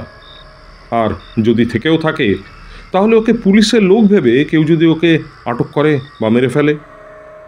এই ঘটনাটার পেছনে যে কত বড় বা ভয়ঙ্কর গ্যাং ছিল সেটা তো তখন আমরা জানতাম না। তার পরের দিন সন্ধেবেলা অবধিও যখন শান্তনুর কোনো খবর পেলাম না, তখন সেখানকার থানায় টেলিফোন করে একটা খোঁচড়ের ব্যবস্থা করলাম শান্তনুর খবর নেওয়ার জন্য। আর এদিকে আমরা রিস্ক না নিয়ে দলবল নিয়ে কলকাতা থেকে রওনা দিই। আমরা সেখানে পৌঁছে আগে সেখানকার থানায় গেলাম। সেখানে গিয়ে জানতে পারি যে হেড অফিস থেকে স্যারের ফোন এসেছিল। তিনি বলেছেন শান্তনু নাকি ঘণ্টাখানেক আগেই হেড অফিসে ফোন করেছিল। তারপর ডিটেলসটা জেনে নিয়ে আমরা সেই বাগান বাড়িটা কোথায় তার খোঁজ চালাই। তারপর ওনাকে কোথায় পেলেন স্যার? জঙ্গলে নাকি ওই বাড়িটাতে? বলছি আমরা প্রায় 30 জন গেছিলাম, সবাই সশস্ত্র অবস্থায় প্রায় পুরো জঙ্গল ঘেরাও করি। ওই যে ভগ্নপ্রায় বাড়ির কথা বললো শান্তনু, ওই ছায়াকে যেখানে দেখতে পেয়েছিল ওই বাড়িটাতেই আমরা সর্বপ্রথম যাই। আমরা জনা 15 সেই ভগ্নপ্রায় বাড়িটাতে আর কয়েকজন সেই বাগান বাড়িটায় দিকে চলে যায়। আমরা ওই বাড়িটাতে বেশ কয়েকটা খুলি, হাড়, ছেলেদের পার্স ইত্যাদি পাই এবং ওখানের এক জায়গায় এক গোপন সুড়ঙ্গের খোঁজ পাই। সেখানে নেমে দেখি প্রায় মানুষ সমান এক গুহার মতো লম্বা সেই সুড়ঙ্গটা। আমরা জনা কয়েক সেখান থেকে এগোতে থাকি। প্রায় আধ ঘন্টা হাঁটার পর এক জায়গায় আলোর হদিশ পাই। সেখান থেকে বেরিয়ে দেখি একটা ঘরে এসে পড়েছি। তখন অলরেডি শান্তনুর দেহ কাটা ছেঁড়া শুরু করে দিয়েছিল অধীর চৌধুরীর ভয় সিঁটিয়ে থাকা অমিয়। সে কি স্যার, তার মানে অমিয় বাবুই? না, অমিয় শুধুমাত্র অধীরবাবুর হাতের পুতুল ছিল। অমিয় নার্সিংহোমের কোর কেসগুলো সামলাতো অহনা চৌধুরী, আর সকল বিষয় সে তার স্বামী অধীর চৌধুরীকে জানাতো। এইভাবেই একদিন অমিয়র গুপ্ত একটা গবেষণার কথা অহনা মারফত অধীরের কাছে খবর পৌঁছয়। অধীর যখন সন্তান ও স্ত্রীর শরীরের দোহাই দিয়ে অমিয়র কাছে কাজের খোঁজে যায়, তখন অধীর নিজে থেকেই ওই গ্রামের গুপ্ত গবেষণা কেন্দ্রের ওই বাগান বাড়ির কেয়ারটেকারের কাজটা চেয়ে নেয় এবং জানায় যে সে অমিয়র গুপ্ত গবেষণার বিষয়ে কাউকে বলবে না। সেখানে কাজ করতে গিয়ে আরও একটা খবর জানতে পারে অধীর, যে অমিয় ওই বাড়ির সবটুকুতে নিজের অধিকার কায়েম করতে পিসিদের বুঝিয়ে বাজিয়ে সাইড করে দিয়েছে। এমনকি নিজের বিধবা সন্তান সম্ভবা বোনেরও সন্তান নষ্ট করে তাকে পাগলে পরিণত করেছে। তখন অধীর ও অহনা মিলে অধীর ওখান থেকে আর অহনা কলকাতা থেকে বিভিন্নভাবে ব্ল্যাকমেল করতে শুরু করে অমিয়কে। শেষে হিউম্যান অর্গান কেনাবেচা করে এমন একটা গুপ্ত সংস্থার সাথে হাত মিলিয়ে নেকড়ে সেজে মানুষকে ভয় দেখিয়ে কয়েকজনকে মেরে সেই এলাকায় ত্রাস ছড়িয়ে দিয়েছিল অধীর, যাতে সেখানে যে কেউ আসতে ভয় পায় এবং অধীর লুকিয়ে সবার অলক্ষ্যে নিজের কাজগুলো করে চলে। বেশ সফলও হয়েছিল। অধীরের এক বোন ছিল ছায়া, যার কাজ ছিল অচেনা কাউকে দেখলেই ভুলিয়ে ভালিয়ে সেই ভগ্নপ্রায় বাড়িতে এক রাত কাটানোর ছলে নিয়ে গিয়ে খাবারের সাথে ঘুমের ওষুধ মিশিয়ে অজ্ঞান করে দেওয়া। অধীরের কাজ ছিল সুড়ঙ্গ পথে সেই লোকগুলোকে ওই বাগান বাড়ির সেই পোস্টমর্টেমের ঘরে নিয়ে যাওয়া, আর অমিয়র কাজ ছিল তার অর্গানগুলো আলাদা করা। তারপর সেটা চোরা পথে অনেক দামে বিদেশে পাচার করার দিকটা অধীরই দেখত। যদিও এই হিউম্যান অর্গান ট্রাফিকিংয়ে বেশ কিছু ডাক্তারও জড়িত ছিল, না হলে এত নিঃশব্দে নিখুঁতভাবে পুরো ব্যাপারটা বাস্তবায়িত করা সম্ভব হতো না। কিন্তু স্যার, গুপ্ত এজেন্সির লোকেরাও ধরতে পারেনি এত বড় কর্মকাণ্ডকে? ভালো কথা বলেছেন। যেখানে উপর থেকে নিচ মানে চাওয়ালা সবজিওয়ালাও মিলে আছে এই কর্মকাণ্ডের সাথে, সেখানে ধরবে কি করে? বড় বড় মাছের পেট কেটে ড্রাগসের প্যাকেটের মতো ভরে দেওয়া হতো এক একটা অর্গানকে। সেগুলো ভালো করে সেলাই করে বরফের চাইয়ের মধ্যে করে বাইরে পাঠিয়ে দেওয়া হতো। আর তখন এখনকার মতো এত আধুনিক বন্দোবস্তও ছিল না। তাও সেই ঘটনার পরে অনেককেই পাকড়াও করেছিলাম আমরা। স্যার, অমিয়বাবু কোন গুপ্ত গবেষণা করছিলেন সেটাই তো জানা হলো না। মানব শরীরে কৃত্রিম অঙ্গ প্রতিস্থাপন। তার জন্য অমিয়র হাতের গিনিপিগ হয়ে অমিয় নার্সিংহোমেরই 2-1 জনের মৃত্যু ঘটে। অমিয় অনেক টাকা দিয়ে তাদের বাড়ির লোকের মুখ বন্ধ করে রেখেছিল। সেই ঘটনার পর সব জানাজানি হলে তাদের বাড়ির লোক এসে আমাদেরকে সবটা খুলে বলে। তবে এখন ওরা কোথায়? বেঁচে আছে? নাকি মেইন মাথাটা বেঁচে আছে সংশোধনাগারে, সে যাবজ্জীবন সাজা কাটছে এখনো। অহনা যখন কলকাতায় টিউলিপ নার্সিংহোম মানে অমিয়বাবু নার্সিংহোমের এমডি, সে যখন জানতে পারল যে আমরা দলবল নিয়ে তার স্বামী সহ তাদের মালিককে গ্রেফতার করেছি এবং তাকেও গ্রেফতার করতে আসছি, তখন সে নার্সিংহোমেই নিজের শরীরে 20 ইঞ্জেকশন ইনজেক্ট করে আত্মহত্যা করে।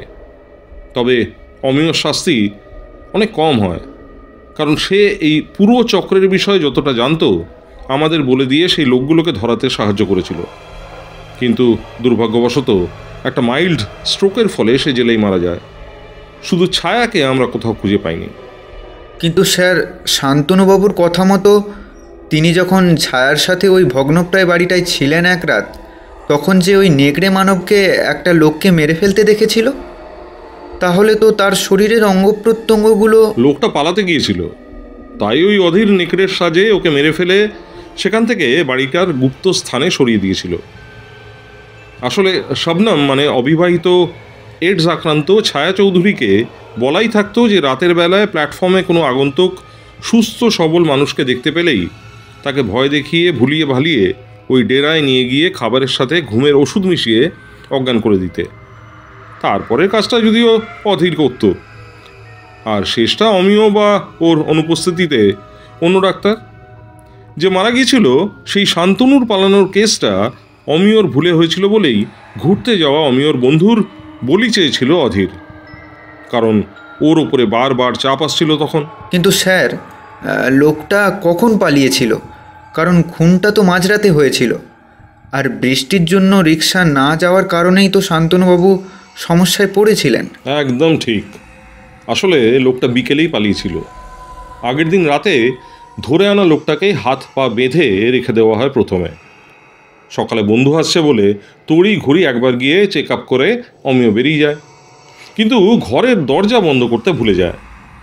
লোকটা কোনোভাবে তার বাঁধা হাত পা খুলে অনায়াসেই বেরিয়ে যায়। বাড়িতে সেই সময় কেউই ছিল না, তাই খুব সহজেই লোকটা পালিয়ে যেতে পারে। অধীর বাড়ি ফিরে যখন জানতে পারে যে সে পালিয়েছে, তখন হন্যে হয়ে খুঁজতে বেরোয়। এদিকে ছায়া যাকে ধরে আনে তার প্রতি দুর্বল হয়ে পড়ে অবিবাহিত ছায়া। সে অন্তর থেকে চেয়েছিল যে শান্তনু চলে যাক, কিন্তু চাওয়ালার ঘুমের ওষুধ মিশ্রিত চা খেয়েই হলো সর্বনাশ। যাই হোক, সেই বিশাল কর্মকাণ্ডকে ফাঁস করার জন্য শান্তনুকে পুরস্কৃত করা হয়। পুলিশের তৎপরতায় প্রচুর অপরাধীও ধরা পড়ে। আমার প্রমোশন হয়। এক্ষেত্রে অনেক অনেক সাহায্য পেয়েছি আমার ঊর্ধ্বতন কর্মকর্তাদের। আমি আজীবন কৃতজ্ঞ থাকব তাদের কাছে। তাদের মধ্যে যদিও কেউই আর জীবিত নেই, আজ কমিশনারের পদ থেকে আমি অবসর নিচ্ছি। সবাইকে আরও একবার অসংখ্য ধন্যবাদ। আগামী দিনেও প্রশাসন সদা সর্বদা তৎপর থাকবে আপনাদের তথা সমগ্র জনসাধারণকে সুরক্ষা দিতে। জয় হিন্দ।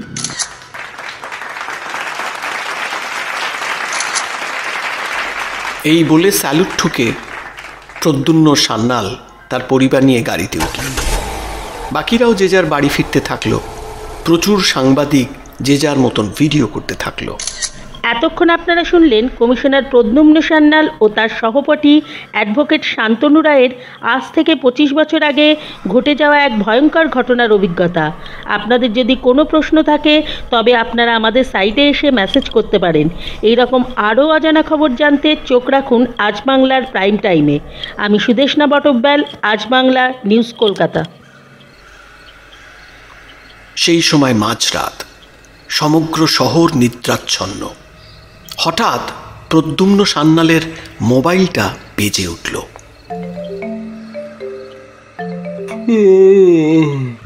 হ্যালো, কি ব্যাপার বাদল, এত রাতে? খারাপ খবর আছে স্যার।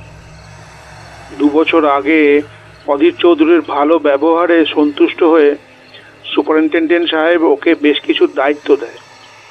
একটু আলগাও ছাড়া হয়েছিল ওকে, কিন্তু একটু আগে খবর পেলাম যে ও জেল থেকে পালিয়েছে।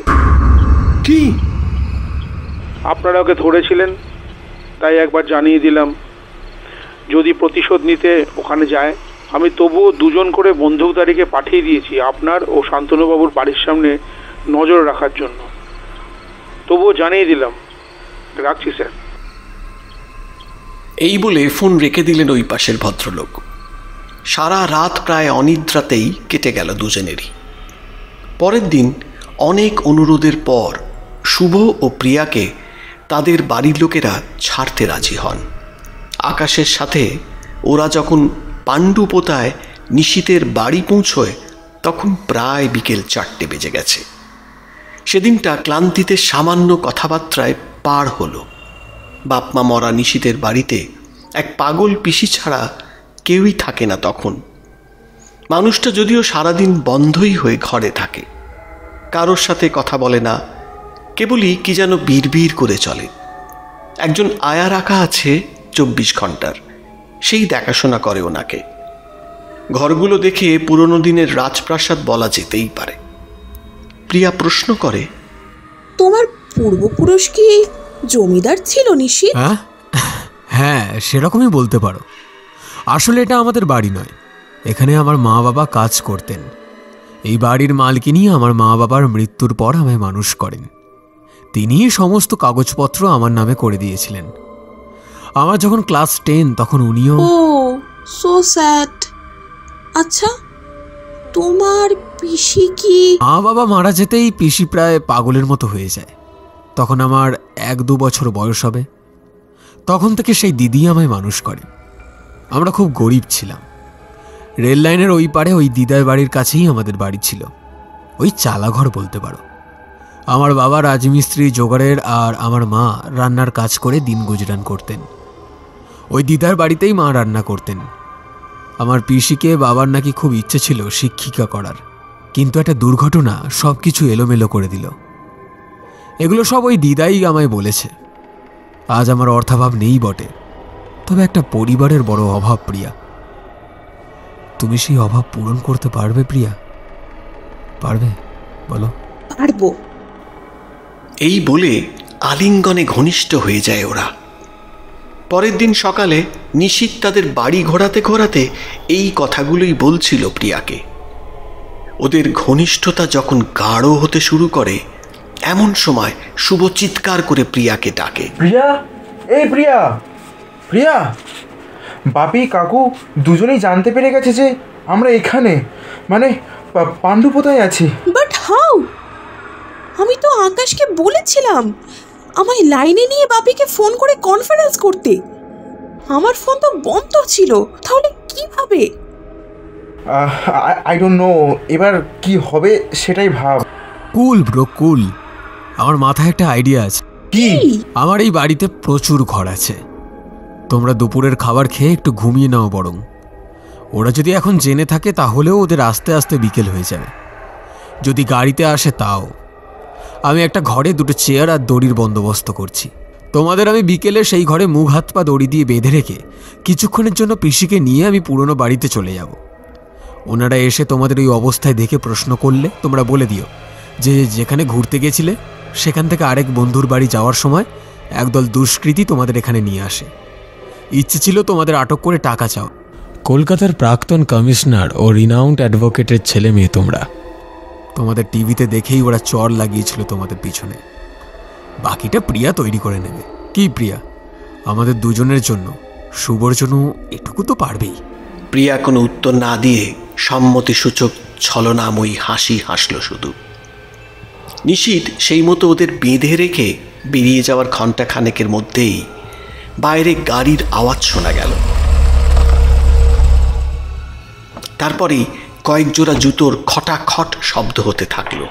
প্রিয়ার ইশারায় শুভ আর প্রিয়া মুখ দিয়ে উ উ শব্দ বের করতে থাকল। ওদের হাত পা ও মুখের বাঁধন খুলেই প্রদ্যুম্ন ও শান্তনু জড়িয়ে ধরল তাদের ছেলে মেয়েকে। তারপর প্রদ্যুম্ন জিজ্ঞেস করলো, আমি তো সকালে তোর ফোনে ফোন করতেই দেখি শুভ ধরলো। শুভর সাথে যখন কথা বললাম তারপরেই তোদের নাম্বার ট্রেস করি, জানতে পারি তোরা এখানে আছিস। তা তোদের দুজনের ফোন গতকাল থেকে বন্ধ ছিল কেন? আসলে বাবা তাড়াহুড়োতে চার্জার আনতেই ভুলে গেছিলাম। তোরা দুজনেই ভুলে গেলি? আসলে আঙ্কেল, আমি ওকে বলেছিলাম যে তোকে চার্জার আনতে হবে না, কারণ আমাদের দুজনের টাইপ তো সেম, তাই। কিন্তু আমি ভুলে গেলাম। বাবাকে বন্ধুর বাড়িতে পৌঁছে বন্ধুর ফোন থেকে জানিয়ে তো সবই বলেছিলাম। আর তোর সেই বন্ধুই বা কেমন শুনি, যে তোদের একবারও কোনো খোঁজ নেয়নি যে তোরা কোথায় গেলি? আমি তো তাকে ফোন করে আশ্বাস দিয়েছি একেবারে। তোদের জেনারেশনের এই এক দোষ যে তোরা বন্ধু প্রীতি দেখাতে গিয়ে বাড়ির লোকেদেরই ভুলে যাস। সকালে তুমি যখন শুভকে ফোন করেছিলে তখন শুভ বাথরুমে গিয়েছিল। ফিরতি পথে দেখে বেশ কয়েকটা চার্জারে কয়েকটা ফোন গোজাচ্ছিল। যারা আমাদের ধরে এনেছিল তাদের মুখগুলোতেও কালো কাপড় বাঁধা ছিল বলে ঠিক বুঝতে পারিনি। শুভর অনেক অনুরোধে কি মনে হতে আমার ফোনটা ওরা চার্জে দেওয়ার অনুমতি দেয়। তারপর ওরা খেতে বেরিয়ে যায় আমাদের ঘরে বন্ধ করে। আমার ফোনটা তখন পাশের ঘরে চার্জ হচ্ছিল।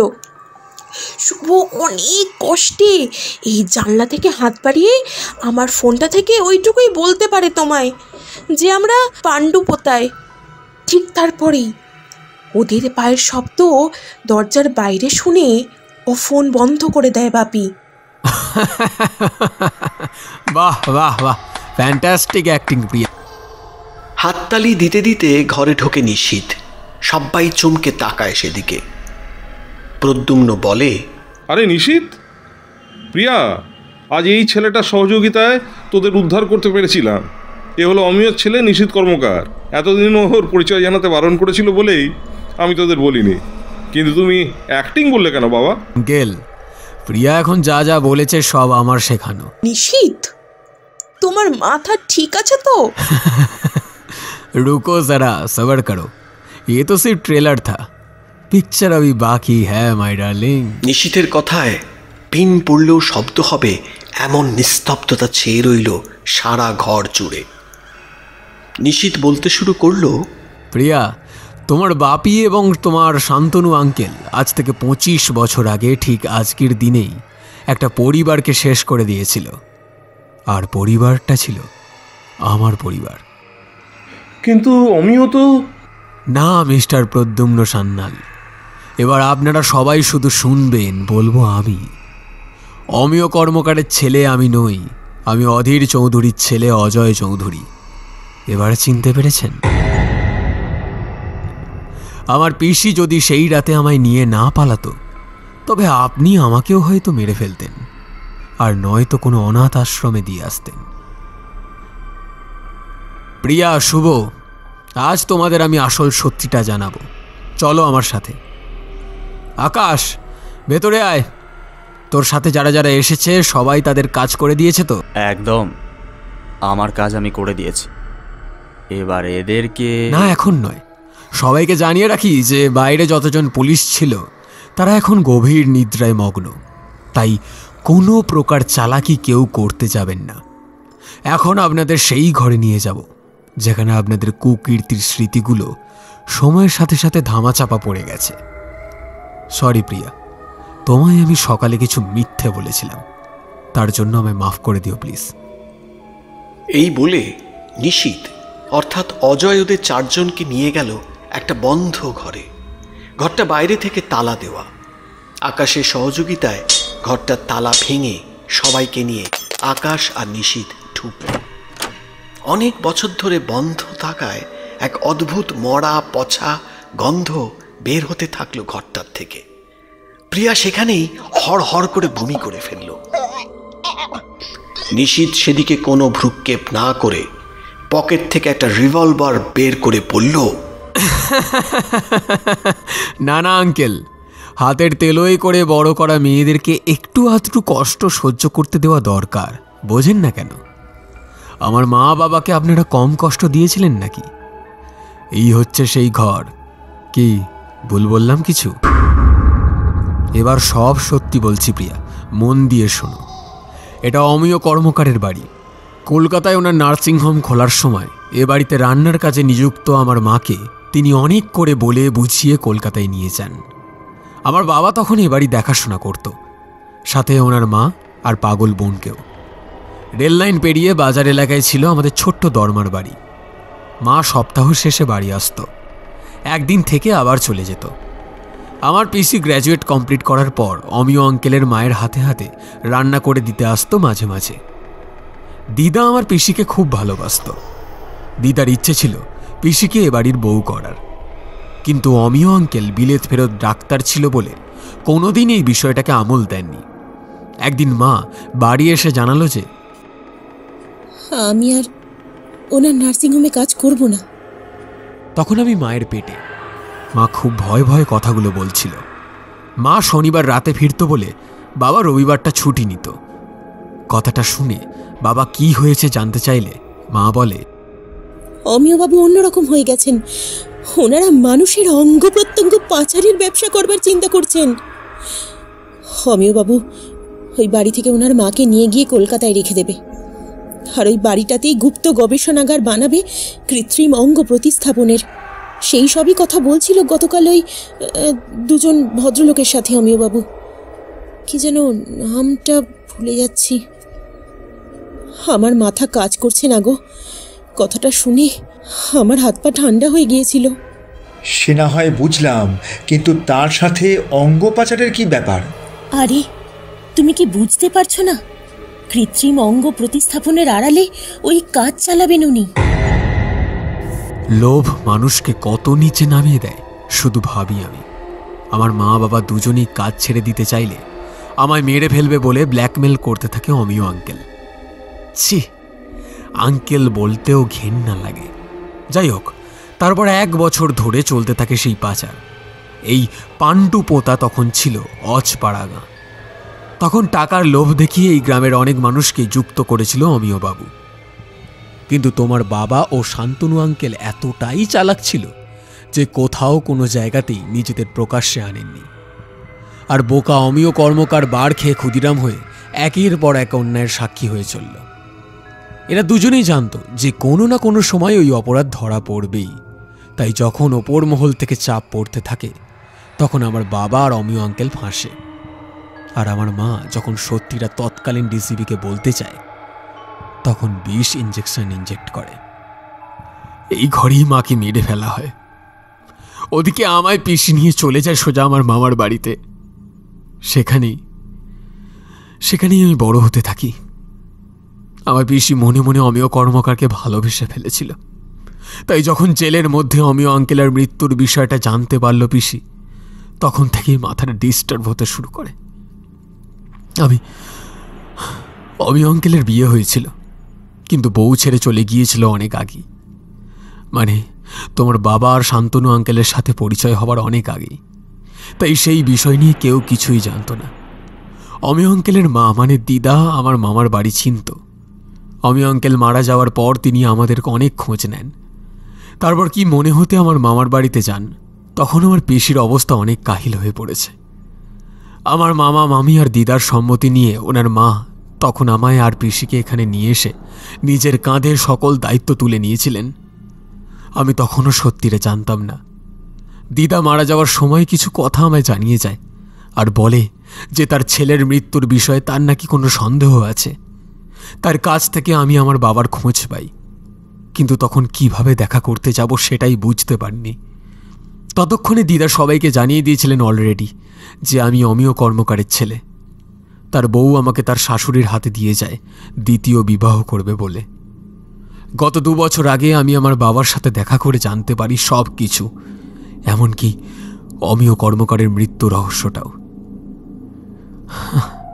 কি প্রদ্যুম্ন সান্যাল, অমিয় কর্মকারকে এক ডাক্তারের সহযোগিতায় জেলের মধ্যে তো আপনি মেরেছিলেন, তাই না? না নিশীথ, মানে অজয়, আমি অমিয়কে মারতে চাইনি।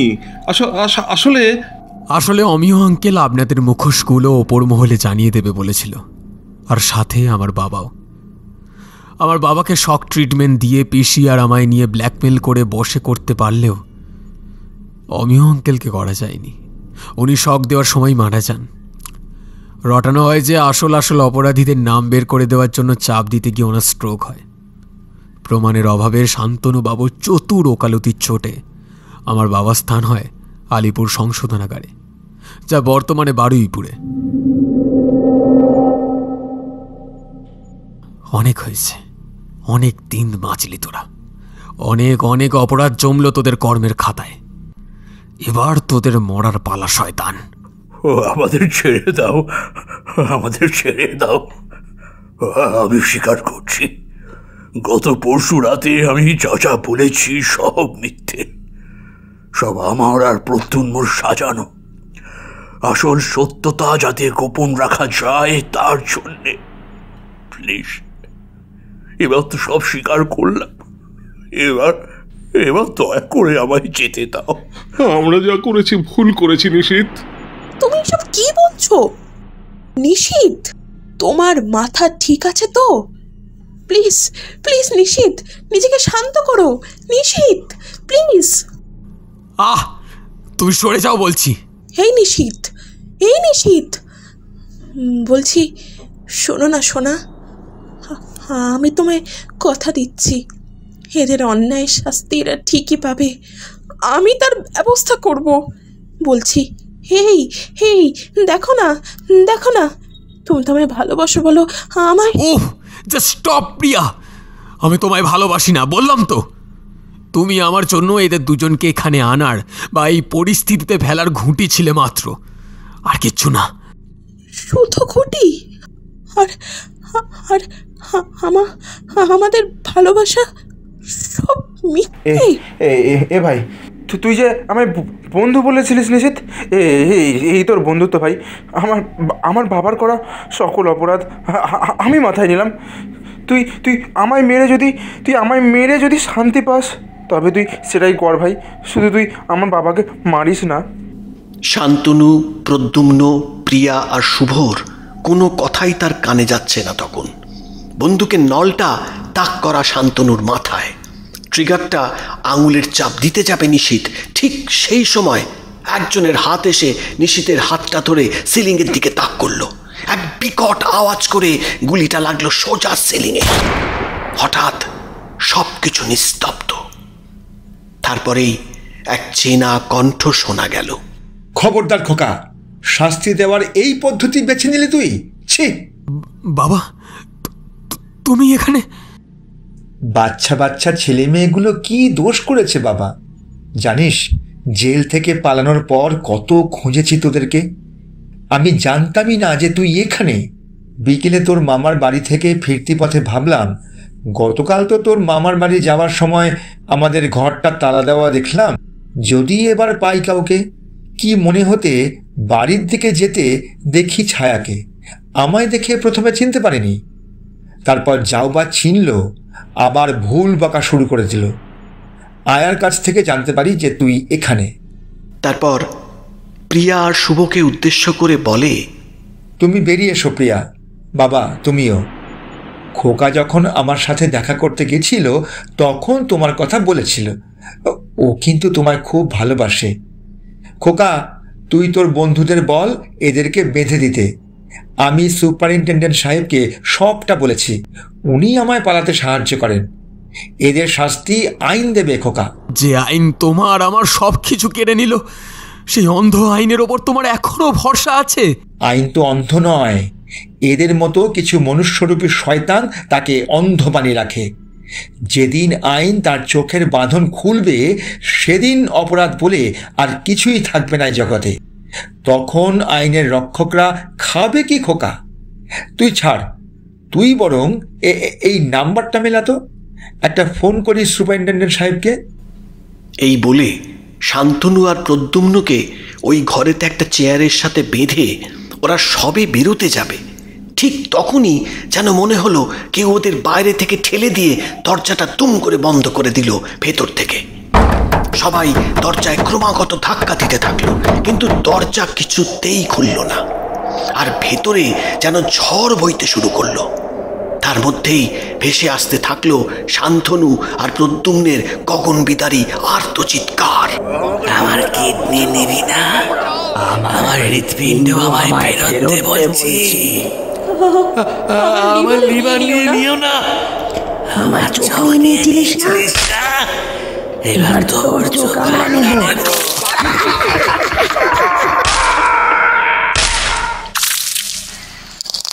কিছুক্ষণ চলল সেই তাণ্ডব। তারপর যখন সব শান্ত হয়ে গেল তখন খুলে গেল দরজাটা। খুলতেই দেখা গেল এক বীভৎস দৃশ্য। দুজনকার ছিন্ন ভিন্ন দলা পাকানো শরীর দেখে প্রিয়া ও শুভ তখনই জ্ঞান হারায়। দৃশ্যটা ছিল শরীরের চোখগুলো খোবলানো, নাড়ি ভুঁড়ি সব বের করা, হৃৎপিণ্ডের কাছে বিশাল এক গর্ত, শরীর থেকে হাত পা সব আলাদা হয়ে গেছে তখন ওই শান্তনু আর প্রদ্যুম্নের। একদা যে ঘরে জীবন্ত বেহুশ করা শরীর থেকে আলাদা করা হতো বিভিন্ন অঙ্গ প্রত্যঙ্গ, সেই ঘরের বর্তমান অশরীরী মালিকরাই নিয়ে নিল তাদের অঙ্গের শোধ। তৎক্ষণাৎ ঘরের মধ্যে এক কুয়াশাচ্ছন্ন পরিবেশ সৃষ্টি হলো। সেখানে জায়গায় জায়গায় কিছু ধোঁয়ার কুণ্ডলী উৎপন্ন হতে থাকলো। ধীরে ধীরে সেই কুণ্ডলীগুলো এক একটা সাদা ধোঁয়ার অবয়বে পরিণত হতে শুরু করলো, যেগুলো দেখলে যে কারুর হার্ট ফেল হতে বেশি দেরি হবে না। কারণ সেই বিভৎস অবয়বগুলোর মধ্যে কারুর চোখ নেই, কারুর মুখের বাম দিকে বেশ বড় একটা গর্ত, কারুর আবার পেটের ডান দিক খোবলানো, আরো অনেক ভয়ঙ্কর কিছু সাক্ষী হচ্ছে নিশীথ অর্থাৎ অজয়, অধীরবাবু ও অজয়ের ৩-৪ জন বন্ধু। এসবের মধ্যেই তারা দেখতে পেল একটা চেনা ধোঁয়াশা অবয়ব, অহনা। করুণ দৃষ্টিতে যেন তাকিয়ে আছে সে অধীরবাবু আর তার ছেলের দিকে। ধীরে ধীরে সে এগিয়ে আসতে থাকে তাদের দিকে। তারপর এক অপার্থিব করুণ স্বরে বলে ওঠে, তোমরা ভালো থেকো। পাপীরা তাদের উপযুক্ত শাস্তি পেয়েছে। এবার আমি শান্তিতে মুক্তির পথে যেতে পারবো। আসি। ধীরে ধীরে সকল ধোঁয়ার অবয়বগুলো মিলিয়ে যেতে থাকলো।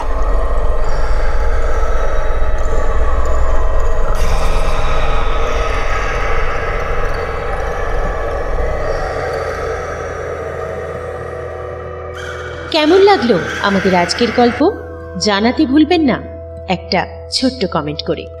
ভালো লাগলে শেয়ার করবেন আপনাদের পরিচিতদের সঙ্গে। আজ গল্পে যারা কণ্ঠ দিয়েছেন তারা হলেন কথক রাজ চট্টোপাধ্যায়, শান্তনু রোমাঞ্চ বাংলা থেকে সৌরভ সাহা, প্রদ্যুম্ন জয়দীপ দত্ত, অমিয় এখন স্টোরি টাইম থেকে জয়দীপ গাঙ্গুলি। সাংবাদিকরা হলেন রিক চক্রবর্তী, সূর্য শঙ্কর, প্রজ্ঞা চক্রবর্তী ও সোমালী সরকার। আকাশ চিচিং ফাঁক ক্লাস 6 থেকে সৌভিক দাস। নিশীথ ওলট পালট থেকে সায়ন মিশ্র, শুভ, রূপম। লোকেরা মিস্ট্রি ল্যাব থেকে শুভদীপ ঘোষ, বাদল দৈপায়ন। রুদ্রনাথ বং স্টোরি সার্কেল থেকে শুভদীপ, দোকানদার শুভ্রকমল মুখার্জি, ছায়া ও শবনম, এরিনা মণ্ডল, অধীর চৌধুরী, সুমিত মহলানবিশ, প্রিয়া, ইন্দ্রাণী দে, রিক্সাওয়ালা অগ্রজ পাঠক। সূত্রধার ও অহনার চরিত্রে আমি ঝিনুক। প্রচ্ছদ, নাট্যরূপ, সম্পাদনা ও সংযোজনায় আমি ঝিনুক। পরিচালনায় টিম আমার গল্প সম্ভার। শেষ হলো আমাদের আজকের নিবেদন। পরবর্তী গল্প নিয়ে খুব শীঘ্রই হাজির হব। নমস্কার।